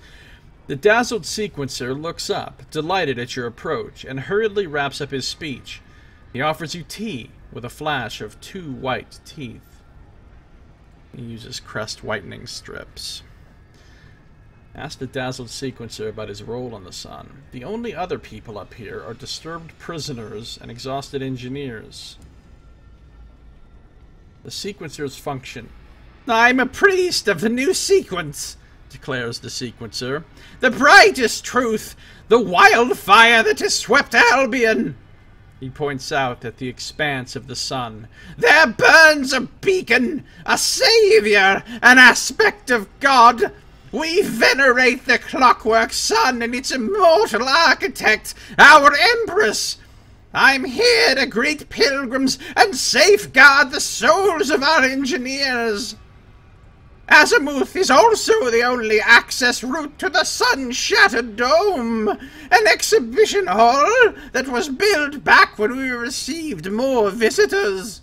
The dome is terribly dangerous, and I advise you to avoid it, no matter how much you hear about the priceless artifacts inside. He's not quite bitter, quip. Jubilation. The sequencer has a request. Together we can help the less fortunate, he says. You will be compensated for your time. A charitable mission. There are many poor souls out there in need of our help. Beleaguered, ignorant masses. I've never met them, but I'm sure they exist. He pauses to wipe his eyes. When we lift them from their contemptible state, perhaps they will come to appreciate the greatness of the sequence. He sends an orderly to fetch a wooden crate. Once it's set down before him, he wraps the lid proudly. 600 manuals on how to correctly tie a bow tie. I kick this guy into the sun. That's it. I'm kicking him into the sun. Deliver these to Brabazon Workworld, and I'm sure they will be immensely benefited by their improved understanding of etiquette. Deliver the well-intentioned package to the Brabazon Workworld. Request access. Oh shit, I'm about to lose some crew. I'm about to gain some terror. Beyond Azimuth lies the maze of abandoned exhibition halls, crowned by a magnificent broken dome. Reluctant ascent. The sequencer obviously takes his role as gatekeeper seriously. He fusses around you, checking you and your crew's gear, tugging on straps, checking for rips, wiping your stained glass goggles with a silk handkerchief. All the while, he spouts an endless stream of warnings. Don't enter the Shalimar. Never travel in a group of 3 or fewer, and resist the urge to sing, no matter how fiercely your throat burns. And for sequence's sake, watch the condition of your suit. And with that, he pats you on the back, hands you a brochure, and sends you through the heavy iron door to the dome. The state of my suit is now 4. Exhibition halls.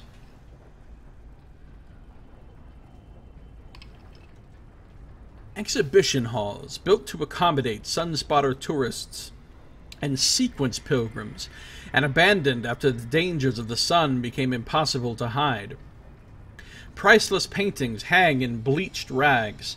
Magnificent relics have been left to accumulate glittering glass dust. Is anything still intact? The stained glass sky has collapsed, and unfiltered sunlight gnaws savagely at your hazard suit. It is currently undamaged, though a little shabby. A scream. One of your crew is staring in horror at her hand, which is suddenly shriveled and spouted liver spots. The light can do strange things to the flow of time, and you seem to have strayed into a bad patch. Return to safety. You've spent too long out here already. You don't want to return to your train with glass-frosted toes. Search elsewhere. It will cost valuable time and entail greater risk, but treasure beckons around the next corner, you know it. Attempt to navigate the bad patch. If you're careful, you can avoid the worst of it. 55% chance does not sound like careful. Let's search elsewhere.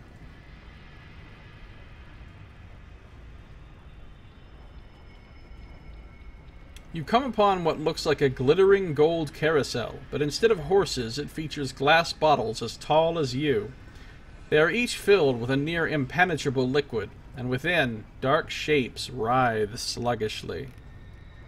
I can investigate the carousel. Perhaps you can deduce its purpose.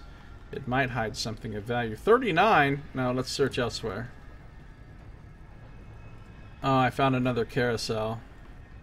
State of my suit is now... Oh, it still says 4. Search elsewhere. You find your path blocked by a tangle of bleached white foliage. The Shalimar garden exploded from its greenhouse long ago, feeding furiously on the sun's light until it swelled to a jungle. I can explore the Shalimar. The light has deprived these plants. The dazzled sequencer warned you away from here. 52%. Still at 4. Search elsewhere. More Shalimar. Still at 4. Search elsewhere. We found the bad patch. 55. Well, it looks like hitting search elsewhere never reduces the state of my suit, so... But all we've got is the bad patch... the gold carousel, and the Shalimar. Doesn't seem like there's any other options, which is unfortunate, considering these are all based on stats that we have that are bad. I guess we'll try it with 55%. Fuck it. If you're careful, you can avoid the worst of it. Partial success is the worst. That means everything bad happens to you. You guide your crew through the patch of lumpy time. Once everyone is through, you find yourself in an area of the dome seemingly untouched by previous explorers. A quick search uncovers an intact exhibit, a shroud of fabric that, even here, ravenously consumes light. On the return journey, however, you run into trouble. The stoker carrying the bombazine makes a misstep, and begins to wail as his leg withers and rots beneath him. Unbalanced, he falls forward, and the bombazine tumbles from his grip. Oh no. I can get the bombazine for some money, or I can save the crew member. Well, I don't let my crew members die, as we all know. So I will catch the crew member, life before profit. The crew member sobs in relief, clutching tightly at your suit. The bombazine unravels instantly to an ancient, valueless scrap. Your suit has been damaged. A few panels have loosened and the joints are fraying. I still have 3, though. I can try this again. Partial success. Alright. Catch the crew member. Stained glass goggles are cracked and a sleeve is torn up the elbow. I have one more. Let's try it one more time. Damn it! Now I got straight failure. An onslaught of hours. You attempt to guide your crew through the patch of lumpy time. The dangerous areas are subtle and difficult to spot. You make a terrible misstep, and your hazard suit takes the worst of it. Leather straps wither, and the iron framework of your rigging dusts to nothing. Rusts to nothing. The suit sags around you like a deflated football. It's too dangerous. The crew simply refuse to go any further. Your suit hangs in rags. Your crew are panicking. Their suits are in similarly lamentable state. You pushed them too far. And I lost crew. Disaster. Light floods you, and a sickening sense of peace that must be fought with every fiber. Something glass cracks inside your head. A tumult. A stampede! Your crew run, shoving in their haste. Someone falls. It's only when you arrive back to Azimuth and conduct a head count that you realize one of your crew was left behind. In the dome beyond, you hear a familiar voice raised in rapturous song. 15 terror and lost a crew. Damn it! How many crew members have I lost? 22. I've lost 22 crew. Alright, let's go.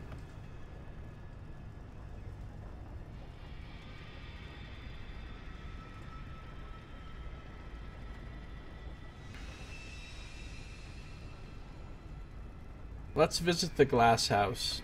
There's a dozen signs warning you to stay away, each more insistent than the last. The engineers shout, but they're too busy to stop you.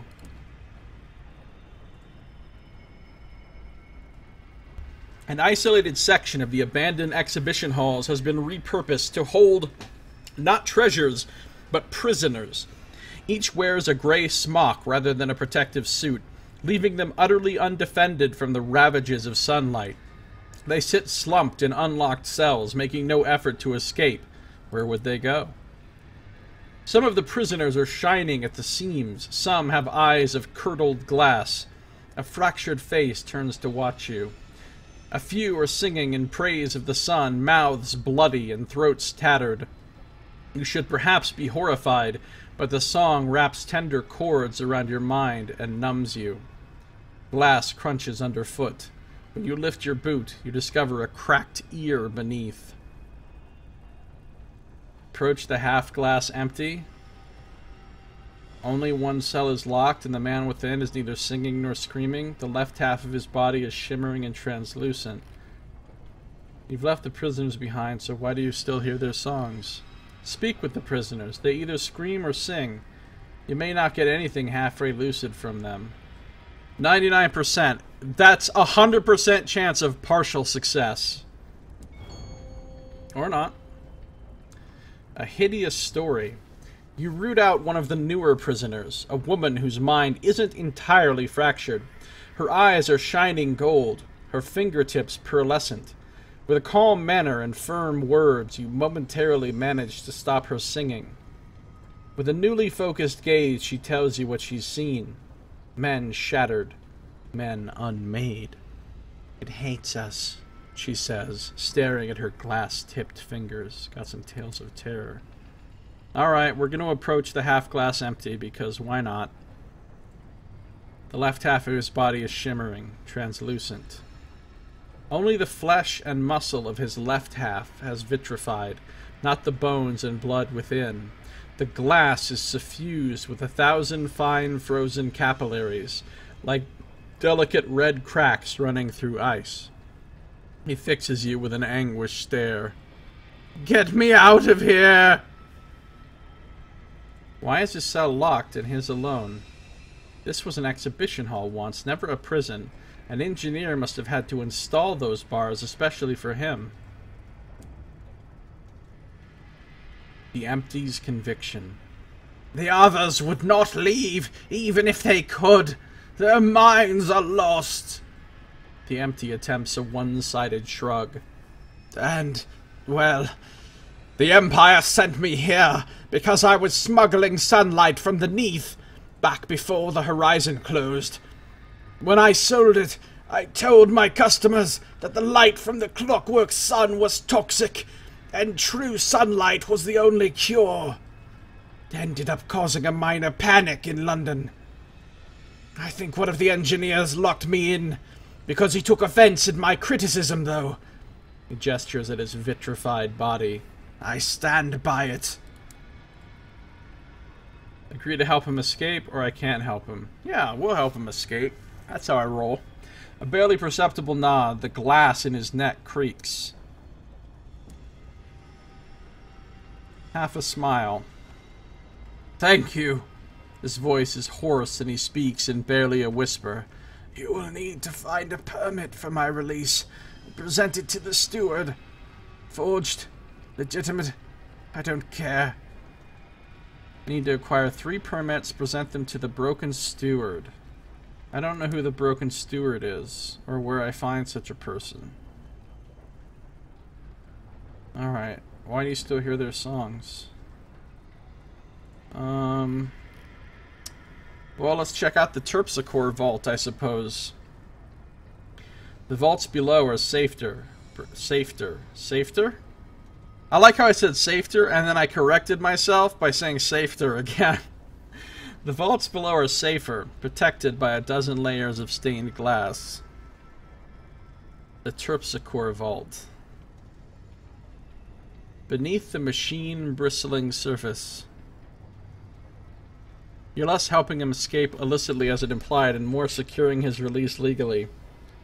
Illegally, yeah. Well, unless I'm using forged permits, but yeah, basically. Beneath the machine-bristling surface, you find a ring of 9 vault doors, each engraved with the name of a classical muse. 8 are locked and barred behind signs saying things like vacant or under renovation, or in one case, unfortunate chronological discrepancies.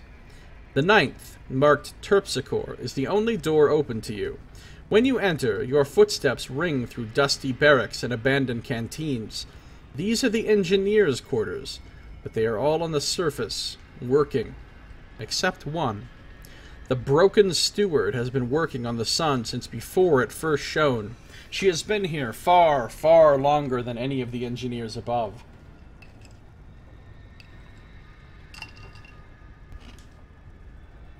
Alright.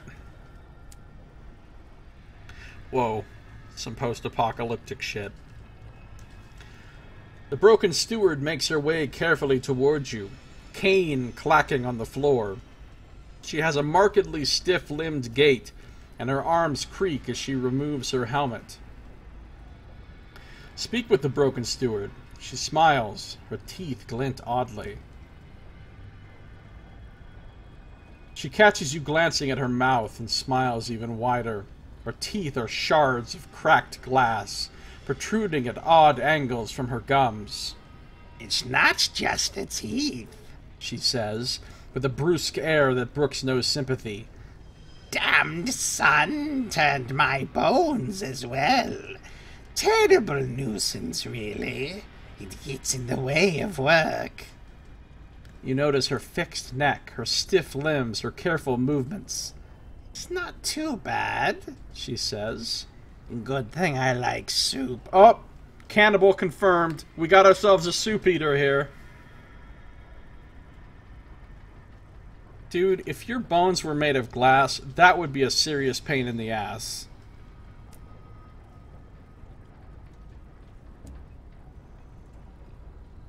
Alright, well, should I give her 3 permits? I've got 7 permits, so I guess I will.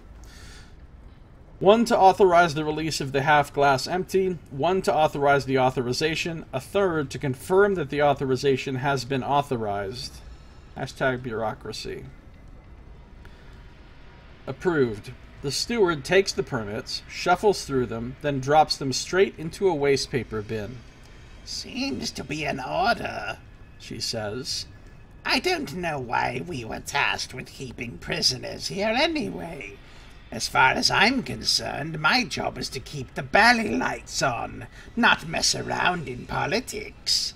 Come on, I need to supervise releases personally, not that it's ever come up before.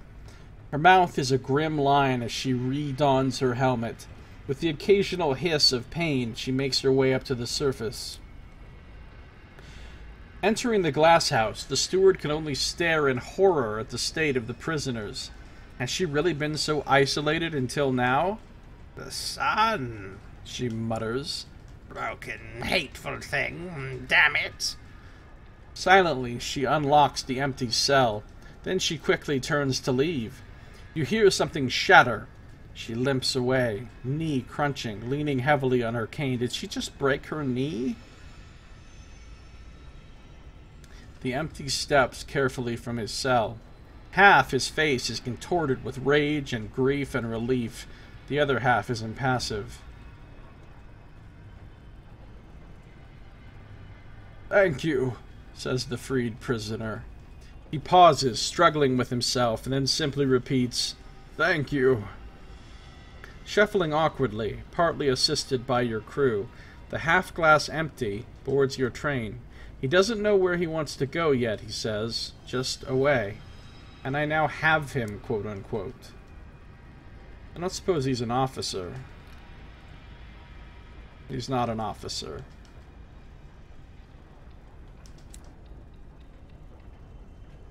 So he's just like a possession?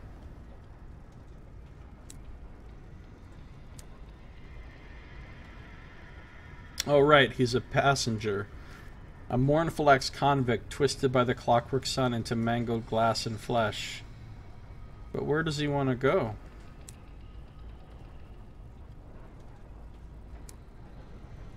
I have to wait till he's ready to talk to me. Okay. Well, there's nothing else to do here right now. Unfortunately, I can't buy supplies here, so that's not the best situation, but let's go. I guess I found the place and I discharged my prospect. The Clockwork Sun itself is a horror.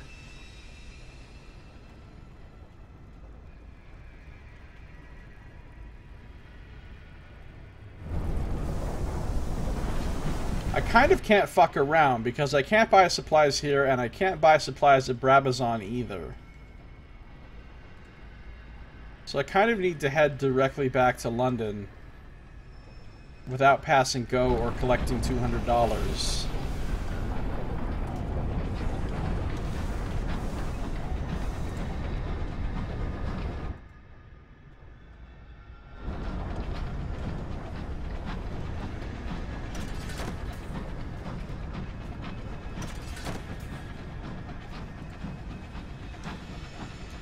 Probably needs to take stock of the situation.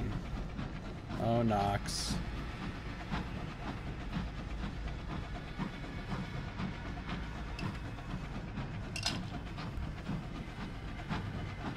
One less mouth to feed now. That's true, except I just picked up a passenger, but I don't even know if he eats food since he's like half made of glass or whatever.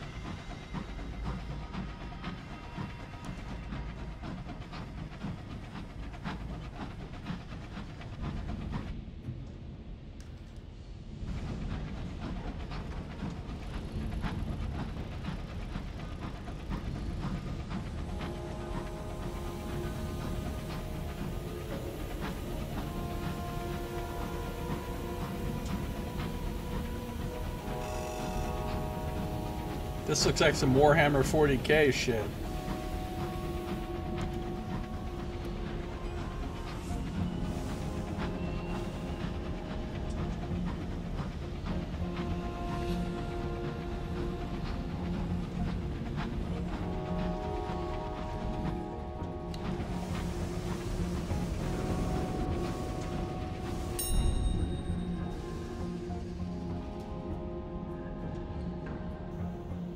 We've never investigated a mysterious gleaming before, but I don't really like our chances. I could get some loot out of here, but I think I'm just going to reduce terror.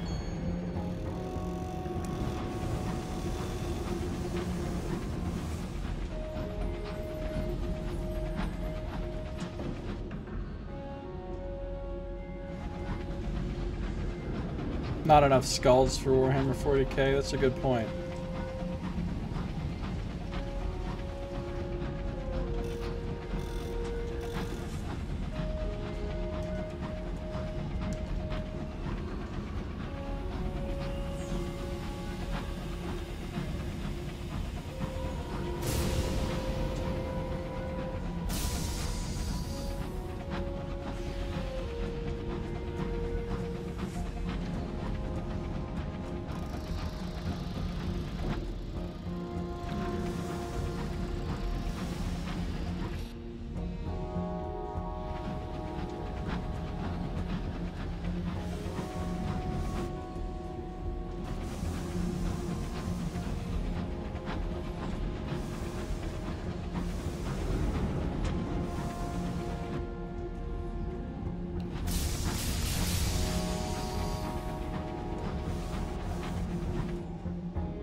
Definitely gonna need to come down here and clear some of this extra bullshit out.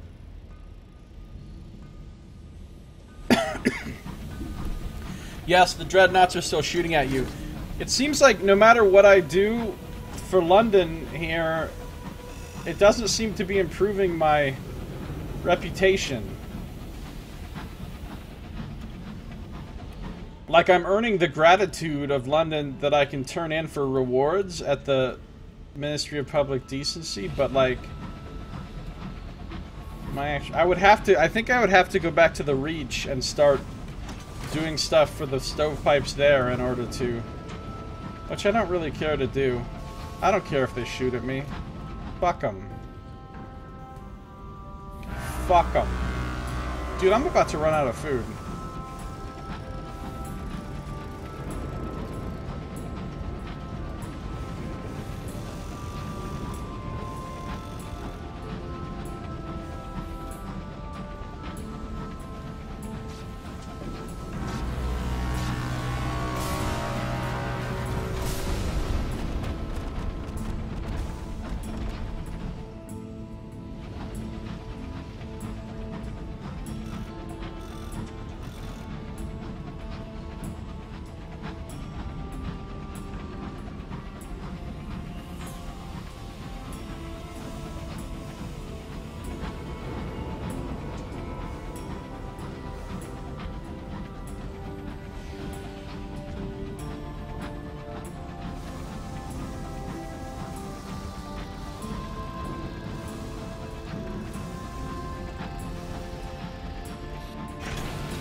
Alright, we made it back here.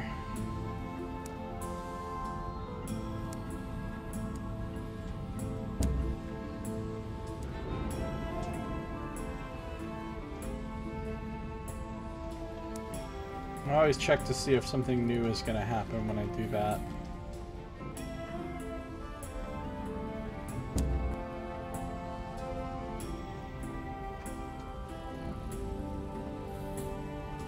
I'm going to request a different work order.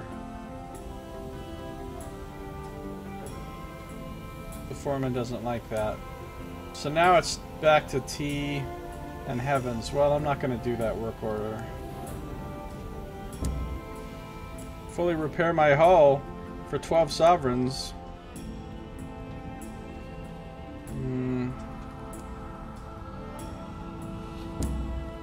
Turn in my wefts. Strength of the sun is 40. I feel like that will change things. I gotta get a new jack though. That's gonna cost me another 100 sovereigns.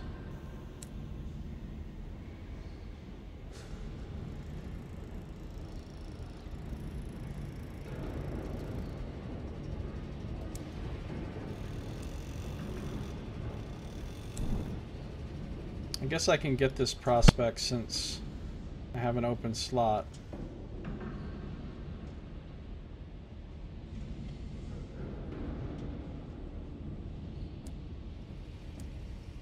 Put all these munitions in that. Where do these munitions need to go to? Floating Parliament? Take these Navarretine gemstones out.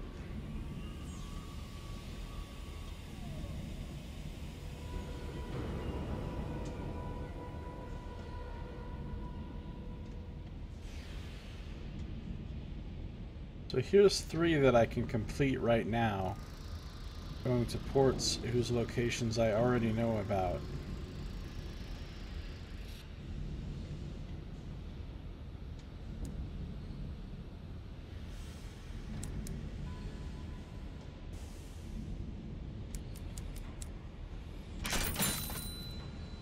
Let's see. At the Mausoleum they sell fuel and supplies. At Juxtamare they sell fuel and supplies. Floating Parliament they only sell supplies, but that's okay. If they sell fuel and supplies at those other places, I'll be good to go. Winslaya, party of 4 raiding. Thank you so much for the raid. How you doing, Winslaya? Welcome, welcome. We're playing some Sunless Skies. The most sunless of skies.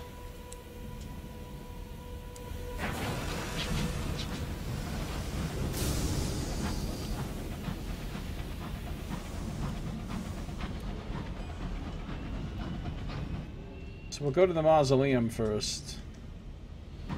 We may do a little fog clearing on the way there.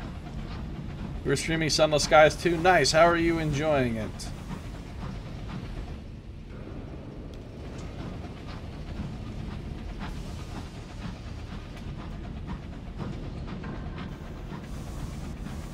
Here's some free stuff.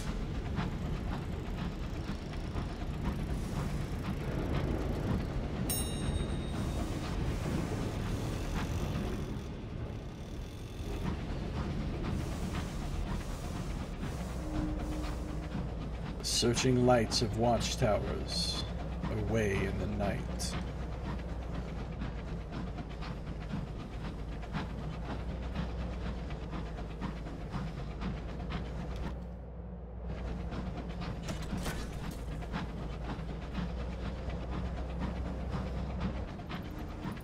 A lot. Just returned to the Reach after spending a few hours in Albion. Yeah, the Reach and Albion are the only places I've been to. I've completely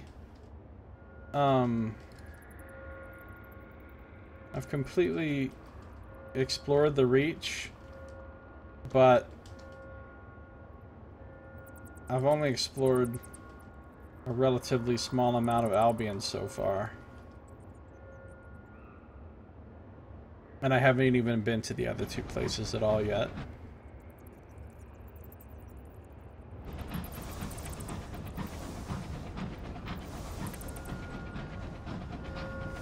Yeah, it's a good game. Did you play Sunless Sea as well?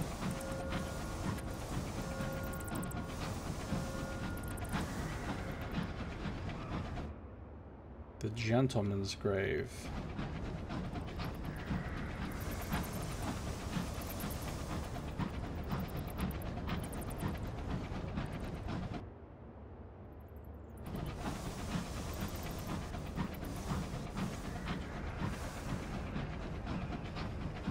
It's like a space floating graveyard. Pretty crazy. Only a little. Yeah, I like Sunless Sea a lot, but I think Sunless Skies is a lot better in basically every way.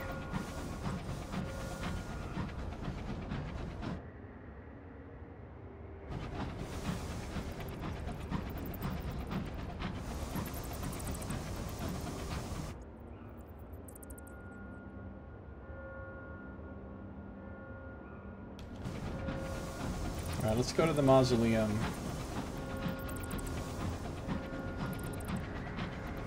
There's the burnout husk of the destroyed sun.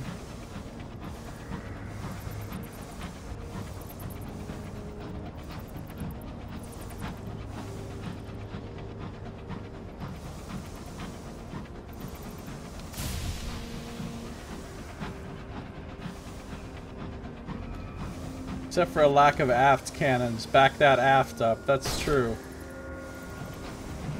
I meant to do that. Alright, we made it back to the mausoleum. Let's start by going to the bazaar and selling these. Oh, each one's worth $4.75. That was hugely. The direful Chamberlain takes your consignment with customary gloom. Serviceable. Which is, let's face it, all that we can really hope for. High praise. And he threw in an extra 100. And I gained favor. Very nice. I can get some cheap crockery. I'm really deep in crockery right now. I'll hold off. I might buy it on the way back if I decide I need to.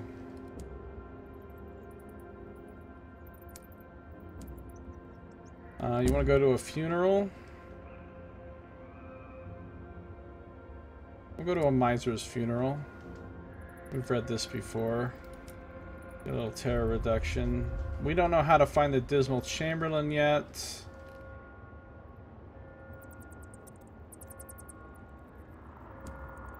I don't think we actually want to visit the Prince Consort's thing right now either.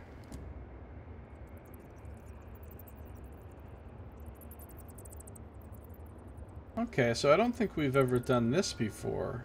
An invitation to dine. Because we needed 3 favors bestowed, and now we have 4 favors.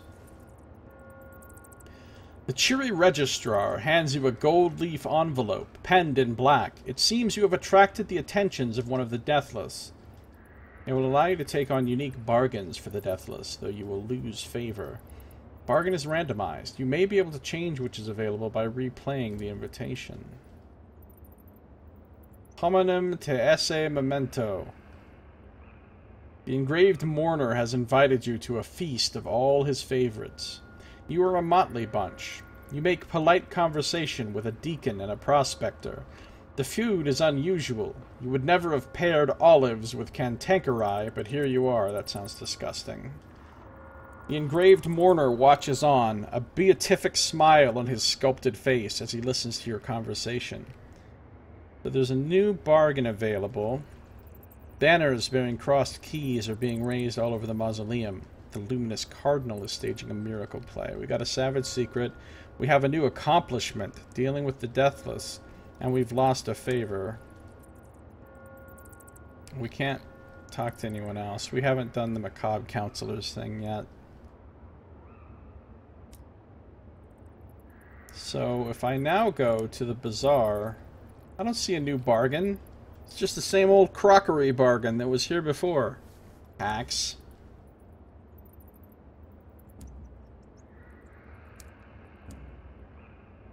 I think that's all we're doing here for now.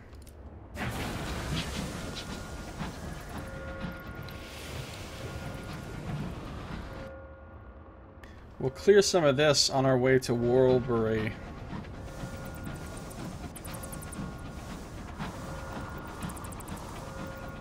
So they're trying to pawn that shitty crockery on us.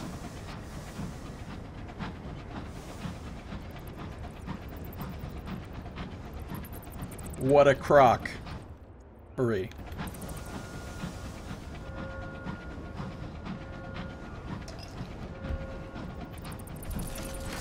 I did not mean to send out the bat here.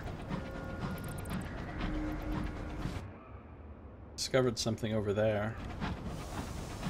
Alright, sure. I've got plenty of fuel and supplies.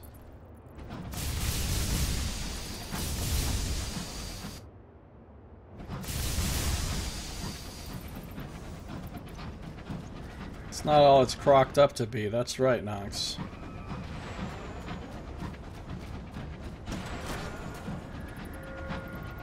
I'm pretty incroculous as to whether or not this is a good deal. What? Incroculous? You heard me.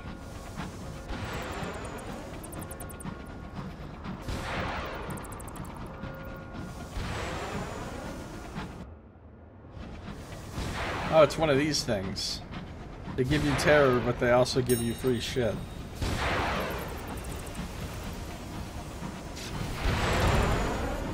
Die, grave robber!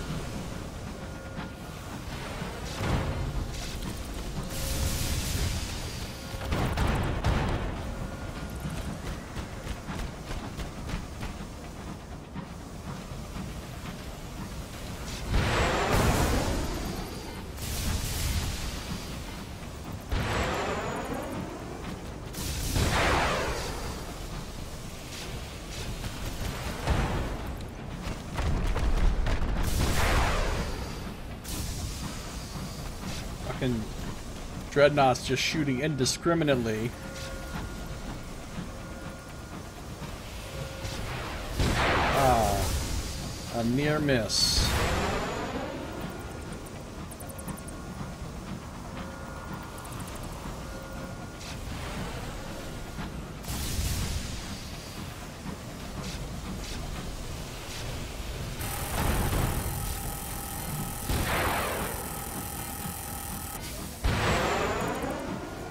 Dude, did the Dreadnought just give up? It's like I'm done with this fight.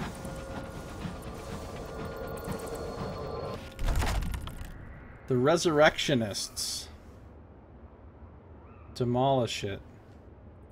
Strip it for parts, but I need mining for those things. Investigate the bodies.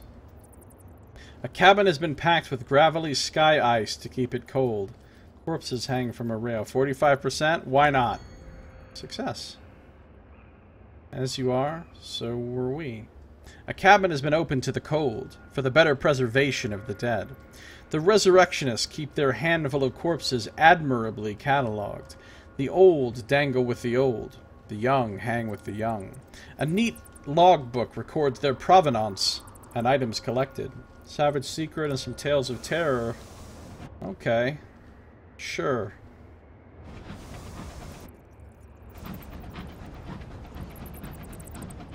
I'll be on my way.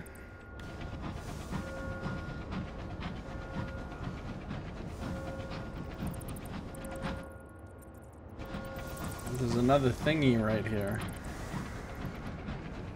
A thingy.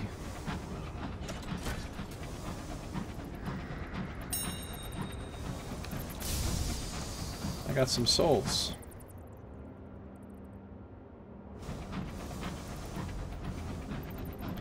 Corpse catalog.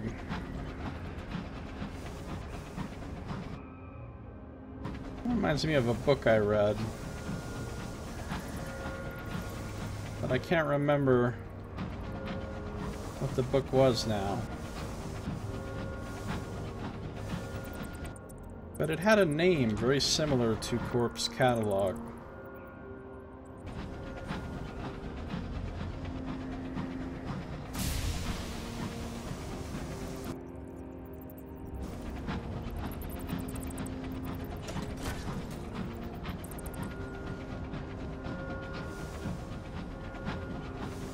Body brochure, that was it.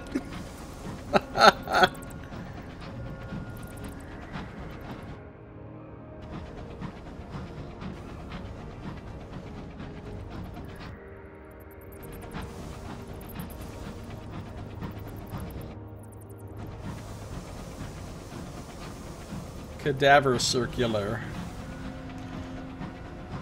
Pass near a sea of roiling mists. How languorous they are, how soft and how gray.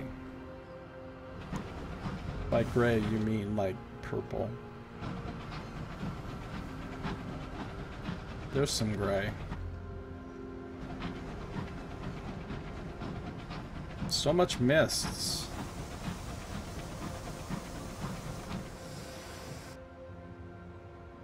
So much mists.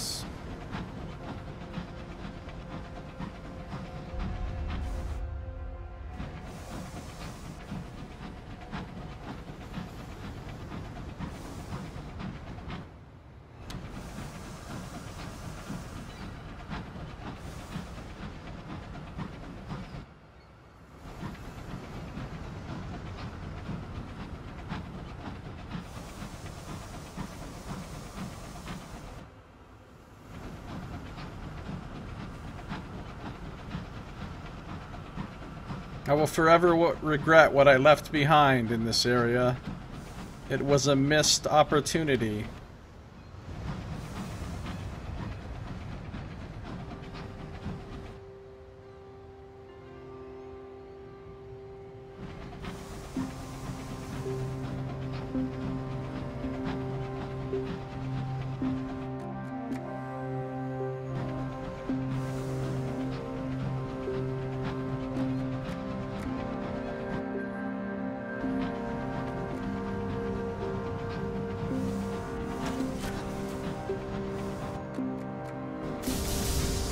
Don't you do it.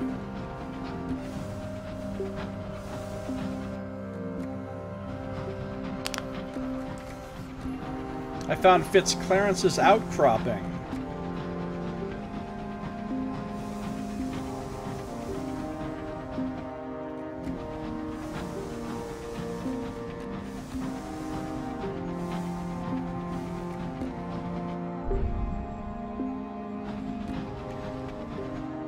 Wait, why am I still moving if this is happening?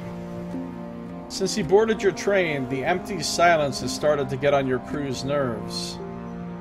What kind of man doesn't even sit to play a round of cards when asked? Isn't he bored? All he wants to do is stare out of the windows. Worse, he still hasn't told you where he wants to go. The crew are starting to worry he's a permanent addition. will approach him. He turns to you, chewing his words. Finally, he spits them out. I have a confession. I miss the light of the sun. He avoids your gaze. I miss the pain of its touch. I miss the songs in my head. But I won't go back. Won't give them this satisfaction. So I want you to shatter me. Break me into 1,000 glittering pieces and let me bathe in the sun's light. Fetch your hammer! Or there must be another way. The sun is an addiction. Perhaps the empty can be rehabilitated. A bitter, better alternative. There was a place called Carillon where devils help agonized souls find healing. Perhaps they can help the empty recover from his dependence on the sun. It has to be better than being smashed to splinters. After much persuasion, he finally agrees to give it a try. Carillon will shatter me, sure as the hammer, he says. The difficult part becomes after the repair. So I have a reason to go back to Carillon. Alright, stop shooting every damn time I click on a thing in the thing. Ricciardi's Wrath. Hey, there's something interesting over here. I think it's just a butchery node, though. Yeah. A thrashing by the window. Bright-headed pardoner eels. Oh, those pardoner eels. Oh, shit! I'm out of supplies. I didn't realize my supplies were quite in that dire of a state. It's okay. Whirlbury's right there.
The Rat Brigade pools its money for beachside snacks. Candy floss. Toffee apples. Mysterious meat. So mysterious. Let me tell you what the meat is. It's people from the Brabazon work world. I can sell this stained glass for a tidy profit.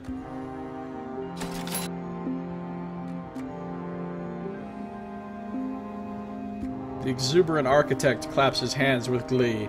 Oh, marvelous! Marvelous! We shall know glory yet. Do you think it will get rather hot inside the hall? Ah, no matter. I'm sure we can stand a little heat. I could buy some tea.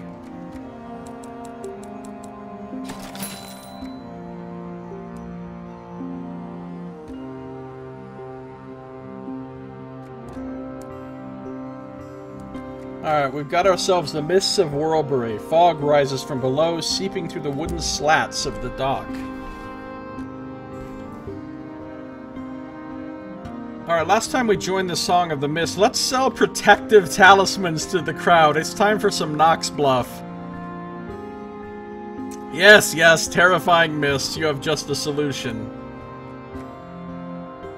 What? That was super not worth it. 3 uncanny specimens for 100 fucking sovereigns?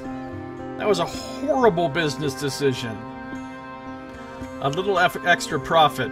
The crowd snaps up your guaranteed protections against the transformative properties of the mist. Customers squeeze their talismans tight as the mist grows deeper. For yourself, you prefer the cozy, mist-free confines of your cabin, watching it slowly recede. I don't want to use a permit to enter Worldbury right now. Or with specimens. Or with 250. I could queue for a Pauper's Pass, though. Okay, we've read this before. Alright. Outfit. We'll take a hat this time. The couturier summons a pair of pale children, their stained glass eyes a palette of emerald golds. They'll help you with anything you need, milady. No favors too big, too terrible. I'd ask that you don't request a bladder as a hat, however. I hate trading new help. His assistants are as attentive as they are silent. Reverently, they offer possibilities in flattering headgear. Fascinators, bowlers, top hats, even veils filigreed with milky blue seed pearls, and roses the red of a broken heart. When you finally dismiss the children, the couturier considers you for a long moment. He turns to a wardrobe and hands you several garments, all your size. Once you are dressed, he dismisses you, shooing you into Worldbury Juxtamare. Alright, let's explore a tiny lane bedecked with shops again.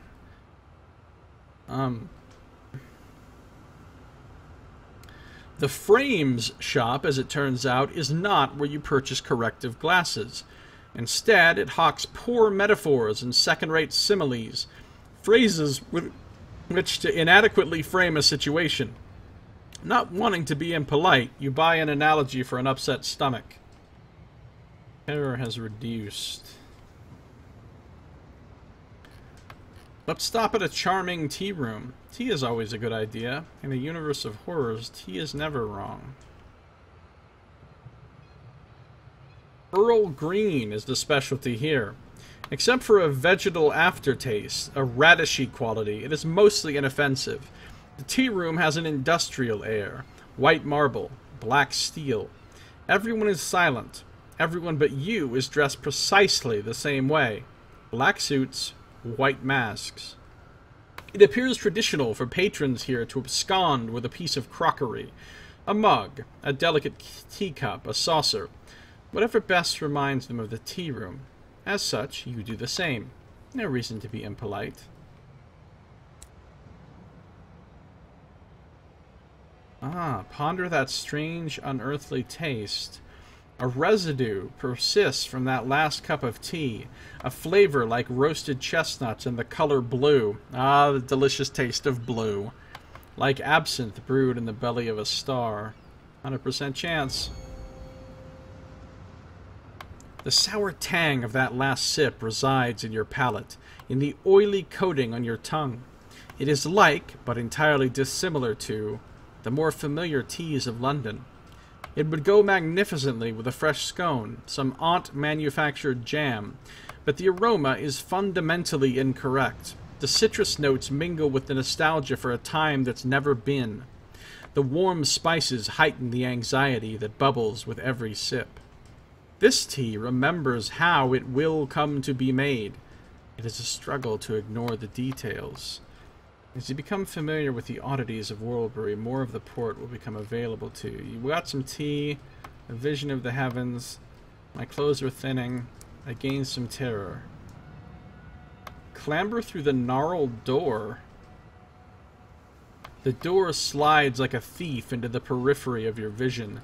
Too short to enter unless you crawl. You pry the door open. Inside is the throat of a short tunnel, connective tissue really, leading out into a star-swallowed twilight. A canal slicked with juices that cannot so much be seen as felt. Your journey begins here. Push through to the other side. You press down. It sticks to you. Vernix and the warm reek of intestinal meat. gelatinous and insistent that you remain where you are. Okay, this is gross. What am I entering now? What am I doing with my life? Perhaps it is the Sisyphean nature of the travel. Perhaps it's carelessness. Whatever it is, the voice of the man ahead of you, salt dry and salt cold, comes as a surprise.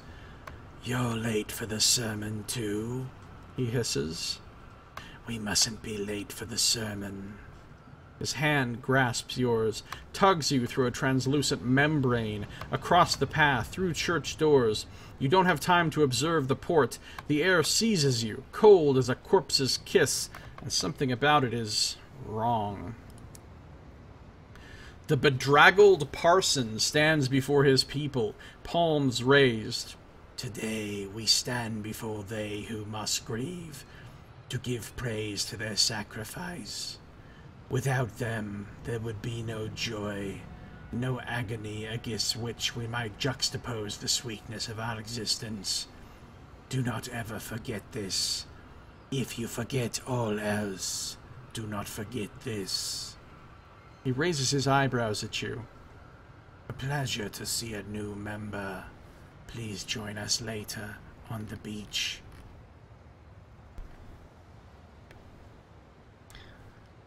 We can listen to the murmuring sermon. You find a seat among the parishioners, their skin whorled with strange patterns, tentacular calligraphy that might quite possibly be flesh. I can talk to the cultist to your right. You lean over to whisper to a diminutive old woman, her hair swaddled in gold filigree. Or I can talk to the cultist to my left. You share a quick dialogue with a restless-seeming individual of indeterminate age, gender, and species. Or we can depart. One can only bear so much of this droning purgatory. You rise to escape the congregation of shifting, somnambulant flesh. Let's listen to the sermon. The bedraggled parson paces across his stage, lit up from behind by his reverence, his conviction in the sutras of his speech. Here is a man assured in his precise place in the universe. "And remember, next Tuesday, a baptism at the Mists. All those looking to experience a closer connection with they who must grieve, come down to shore. And we cannot, beloveds, allow ourselves to be afraid of they who must grieve. In our ignorance, we defame as monsters, but are we not the monstrous ones, we who live so alone?" Let's see if this is different. "So have faith, my beloved flock. Have faith in the wisdom of they who must grieve. Have faith in them, for they have suffered eons so that we may understand joy." Let's talk to the cultist to the right. Upon closer inspection, it becomes evident that it isn't hair that sits atop her skull, but thousands of delicate cilia. Oh, hell no! Cancel, abort, back away! Still, aside from that one anomaly, the woman seems normal and generous with her attention. "I like coming here. The parson's got a good heart. No idea what he's trying to say sometimes, but he's got a good heart. He wants us to rise up, rise beyond who we are and what we are. We just got to give ourselves to they who must grieve. That's how I got this." She strokes her hair. "In the mists." She leans in. "But honestly, I'm only here because the parson's a pretty one." The bedraggled parson stands before his people, palms raised. He clears his throat, but before the parturition, I've never seen that word before, of the first syllable, officials from the Bureau of Entertainment swarm into the chapel, howling like blood-drunk wolves. An unexpected intrusion. There was little resistance from the congregation, merely an affected resignation. The officers from the Bureau of Entertainments are civil as they evict the crowd. Once they've surmised that you do not belong, the officers leave you largely alone, occupying themselves instead with the task of extricating the parishioners. The bedraggled parson's disciples cooperate with only minimal contempt, moving where they're told, answering questions when they're asked. All in all, a courteous disruption. Come on then, let's go, let's go! The rictus smiles of the officers are identical in their splendor, as is the exquisiteness of their uniforms, the oiled shine of their dark hair. The Bureau of Entertainment is the branch of the Ministry of Public Decency responsible for the well-being and upkeep of Worlebury-Juxta-Mare. They take their duties seriously. Parturition. The action of giving birth to young. Childbirth. Oh. I see.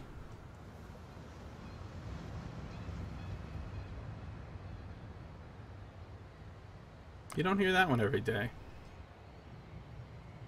You're too busy pummeling parishioners to listen. You'll surely be able to explain soon.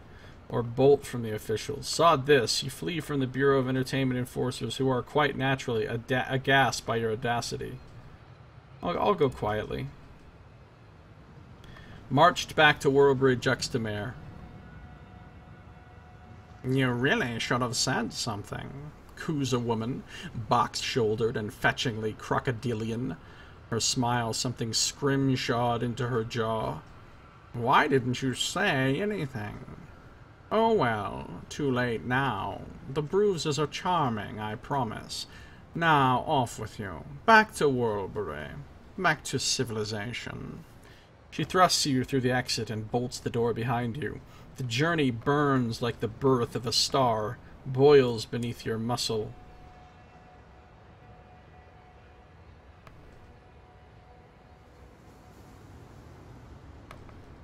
Now you can see Worlebury-Juxta-Mare for what it is. You can see there is a whole other Worlebury trapped just below the first.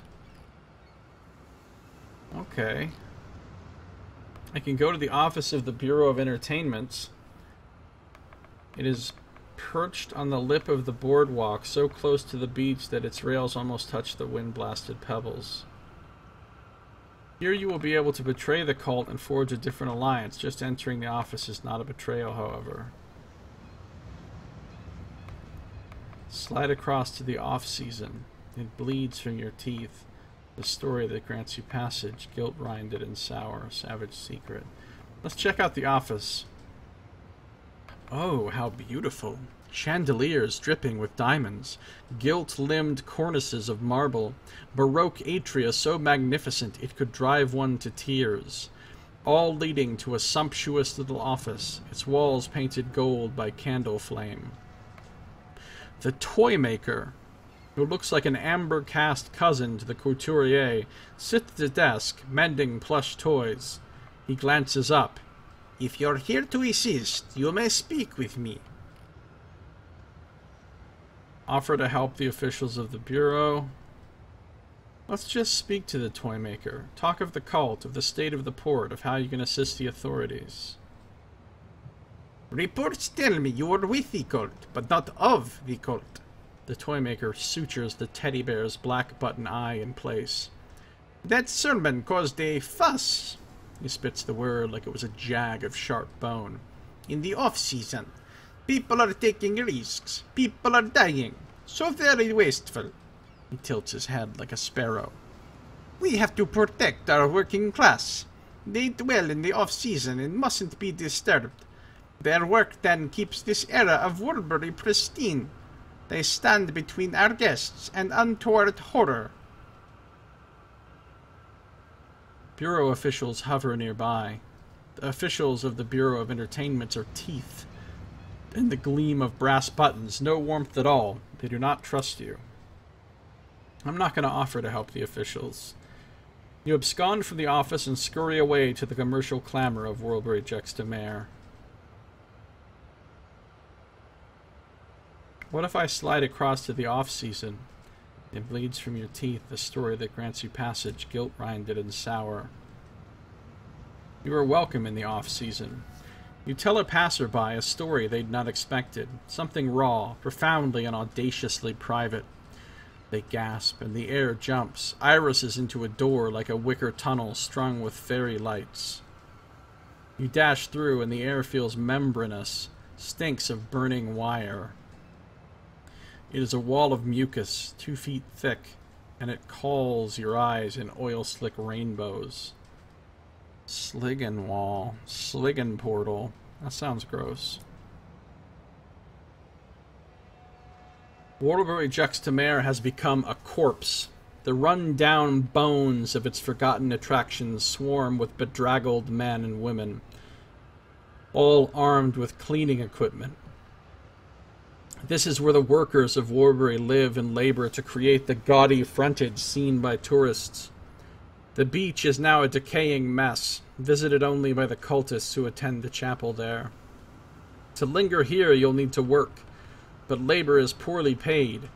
Take other workers' jobs too often, and they'll firmly encourage you to depart.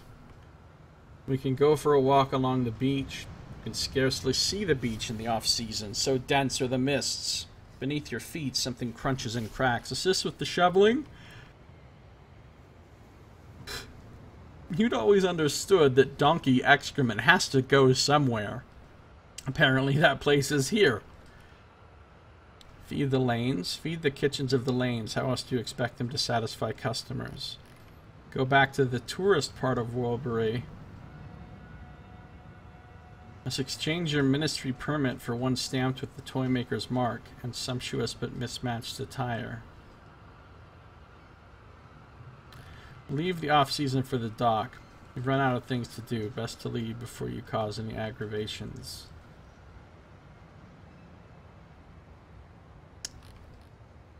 Let's go for a walk along the beach first. Waterbury Juxtamare is shattered beams and broken stone, and the beach is a stretch of filth clotted in stinking clumps. Even here there is work to be done. You could assist. Go visit the cult. The bedraggled parson issued you an invitation, no reason to be rude. Divest the donkeys of their eggs. What? Donkey eggs? The donkeys here aren't enthroned in feces, but they require attention nonetheless. We're back to the off-season. The off-season is grime and a glazing of filth on every surface, the reek of manure and a steeping of piss in the air. But it's better than its beach. Let's go visit the cult. Their chapel lies on the beach, at the edge of the mist. It is wefted tendons and yellowing bone, the pew's muscle cured in salt. It's amazing how spacious this place is, given the exterior. From the outside, it looks like just another corpse washed under the shore. Have a word with the parson. Finally, a gash in the crowd. You go up to speak with the parson. Or agree to a request. Recruit for the cult. The bedraggled parson sighs. They are so lonely, all of them. Empty but for the grief in their ribs. If only they'd come here. Or back to the beach. You escape the chapel, its salt-sharp stink of cured muscle and its murmuring parish. Let's have a word with the parson. His voice is water, warm, hypnotic. They were kind to you. The bedraggled parson says, abruptly and without vitriol, only a pale wonder, eyes fever-warm under the wilds of his hair. It is all he extends. Was he talking about the officials from the Bureau of Entertainments, or someone else?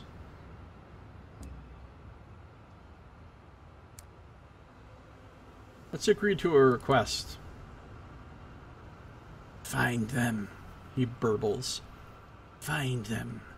Find the lonely, the broken-hearted, the barely breathing, the ones who think this port could ever save them. Find them. Tell them about they who must grieve, about us, about how love can turn in the heart like a key and open the soul to the universe. Speak to them of change. Tell them. Tell them.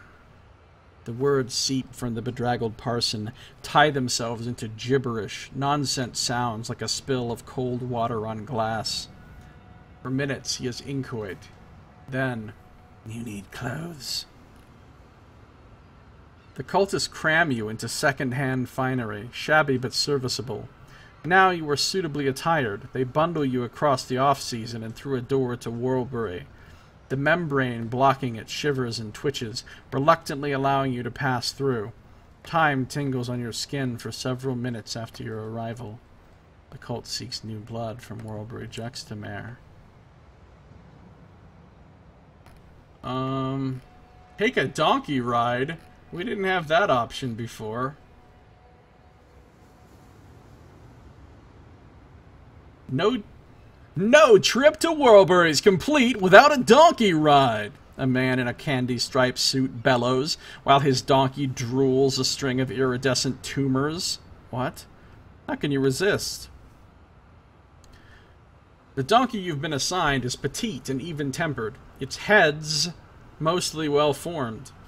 Pity about the one that had failed to correctly bud. It drags along the sand, its flesh in ribbons. Oh, this thing is disgusting. This is some Malthus Dren shit.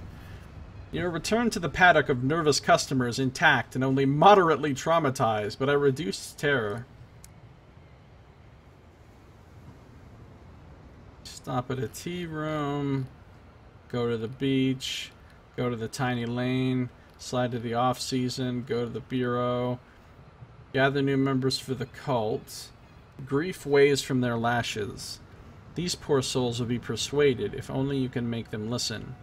You'll need to start with enthralling tales, then drop to the personal. So I need to use gossip, sky stories, or I can gather new members for the cult this way. No amount of finery is enough to hide the grief weighing from their lashes. These poor souls must hear your words. 100% chance. Alright. Alright, see you later, Saito. Have a good one. Thanks for coming by. Success. A man. A woman. Teenagers lanky as hounds. A couple too old for the weight of their years. They listen to the sutras and scriptures of transformation you repeat. Their entire bodies poured into the act. Something in the words sings to them. And one by one, they say yes, yes, and yes again, discreet in their reverence. You give them directions to the cult's headquarters and pats on the shoulders. They receive your attention with the gratitude of children. I can go back to the church for my reward. Well, how much? I still have 2 attire. I'm going to go back to the tea room. Tea is always a good idea. In a universe of horrors, tea is never wrong. The tea placed in front of you might instead be cooked oatmeal, if not for the stray insect wings and limbs poking out here and there. When you point this out to the waitress, she merely shrugs and explains that it's a tisane. That sounds horrific. How is my terror reduced from that? My terror should have increased. My terror as a player has increased. Oatmeal kind of tea with insect wings and limbs poking out. That's nasty. Alright, we'll go back. Oh, wait a minute. Ruminate on the nature of donkeys. I like the sound of that. They are very earthy animals, but where has their ordure gone? The extraneous entrails they've shed. The vomit. None of it is ever anywhere to be found, because it's all in the off-season. For all of the sounds that the donkeys make, for all of the viscera they disgorge. Why are they disgorging viscera? This place is horrifying. All the creatures they disembowel. They seem to be remarkably sanitary creatures. No trace of their refuse is to be seen anywhere. The beach remains spotless. But there, look. A donkey is vomiting ropes of gray intestine onto the sands. Ew. Surely now bile and blood will reveal themselves. Except they don't. The air flickers, and once again everything is completely hygienic. An artifact, barrel of hours, some tales of terror, gain some terror, gain a sky story. Oh, now they're gonna kick me out. But apparently I can still slide across. I don't want to just be dumping savage secrets every 5 seconds. Alright. go back through the wall of mucus, hashtag wall of mucus. Now that I'm here, I have 4... Well, let's go back to the beach. Let's go back to the cult. Let's report the results of my recruitment mission. The bedraggled parson will likely wish to be notified of your success. Thank you, says the bedraggled parson. Tone milk mild. Milk mild. He gestures, an inflection of the hand that draws the eye to a swath of new faces, each tendril-haired, paraffin pale and without expression. Then one laughs jerkily, fingers picking at their chewed-down hems, and it becomes clear who they are. They who must grieve is soothed by their presence, as they are by their contact with the numinous. A susurrant echo. The parish is repeating his every word. Colt has another task for you.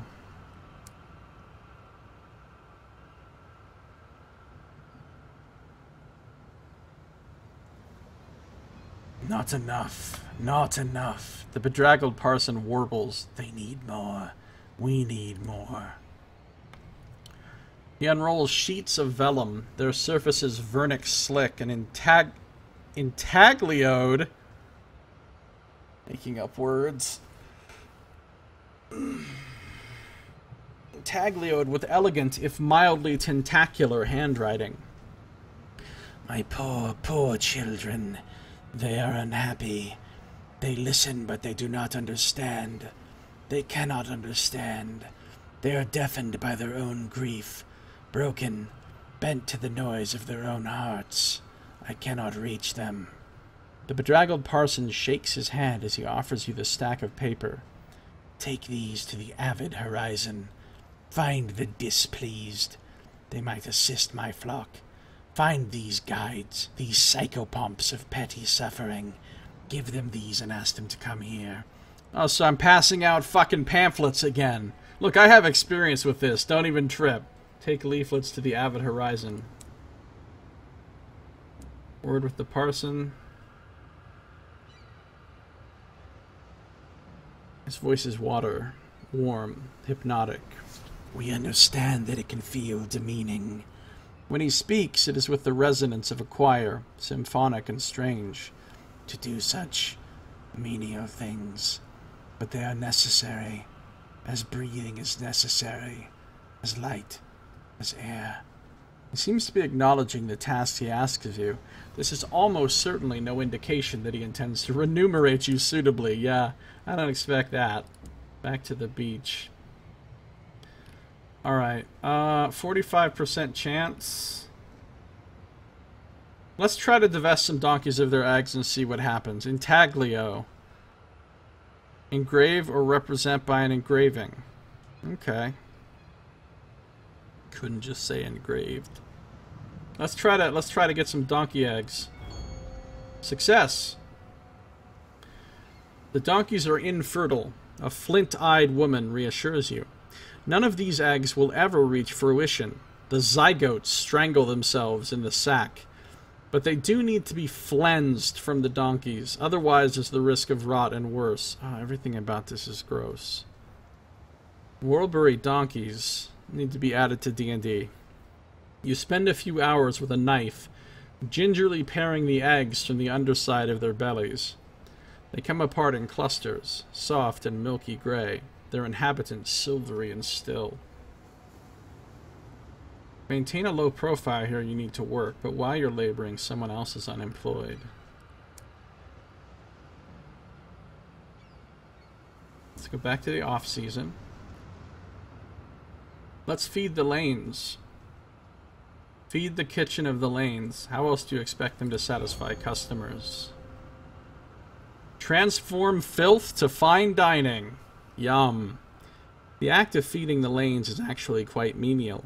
Once you become accustomed to the mucus-slick ducts, the way they tendril across your hands in pursuit of victuals, it really becomes quite boring. In one end, out, presumably, the other. Your immediate employer seems content enough with your work. The labor you replaced, less so. I guess we'll try the shoveling. 51% chance. In before the king in yellow spews out Whirlbury donkeys. Yeah. You'd always understood that the donkey excrement has to go somewhere. Apparently that place is here. Oh no! Failure!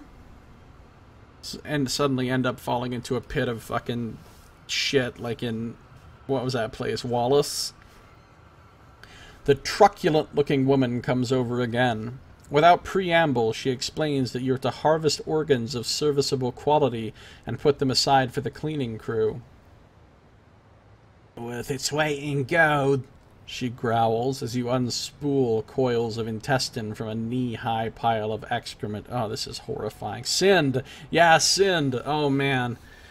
This place is fucking sinned for days. And I just rolled that one. Once satisfied with your performance, she abandons you again. Well, let's try it again. And hopefully we can succeed. Failure again. We're gaining mad terror.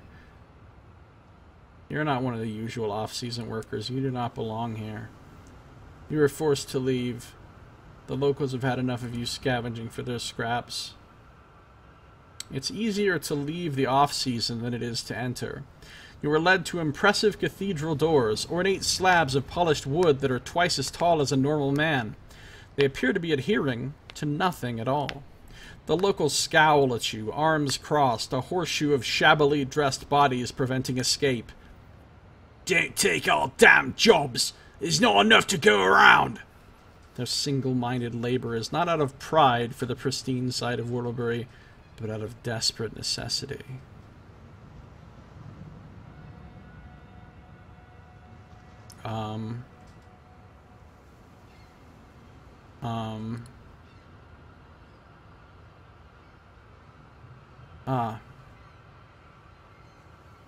Alright. Oh, I see. Now there's new options. Instead of going to regular Whirlbury, I can sneak into the off season for 60. Or for some munitions.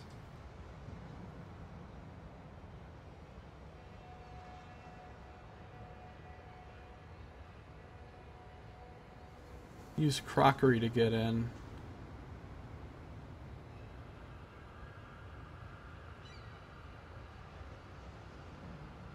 Okay.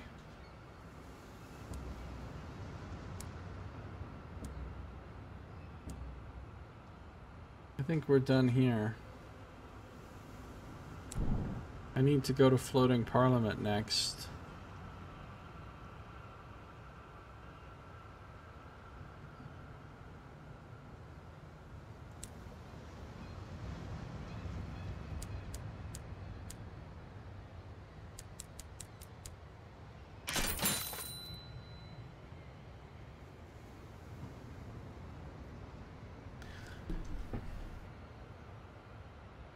Alright.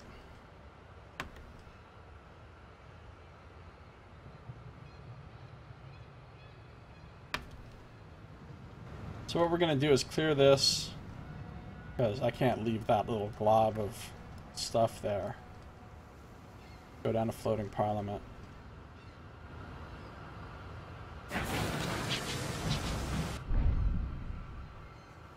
Touch of the Skies.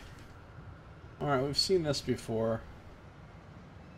Alright, we'll issue additional brandy, because that might reduce our terror. It did, a little bit.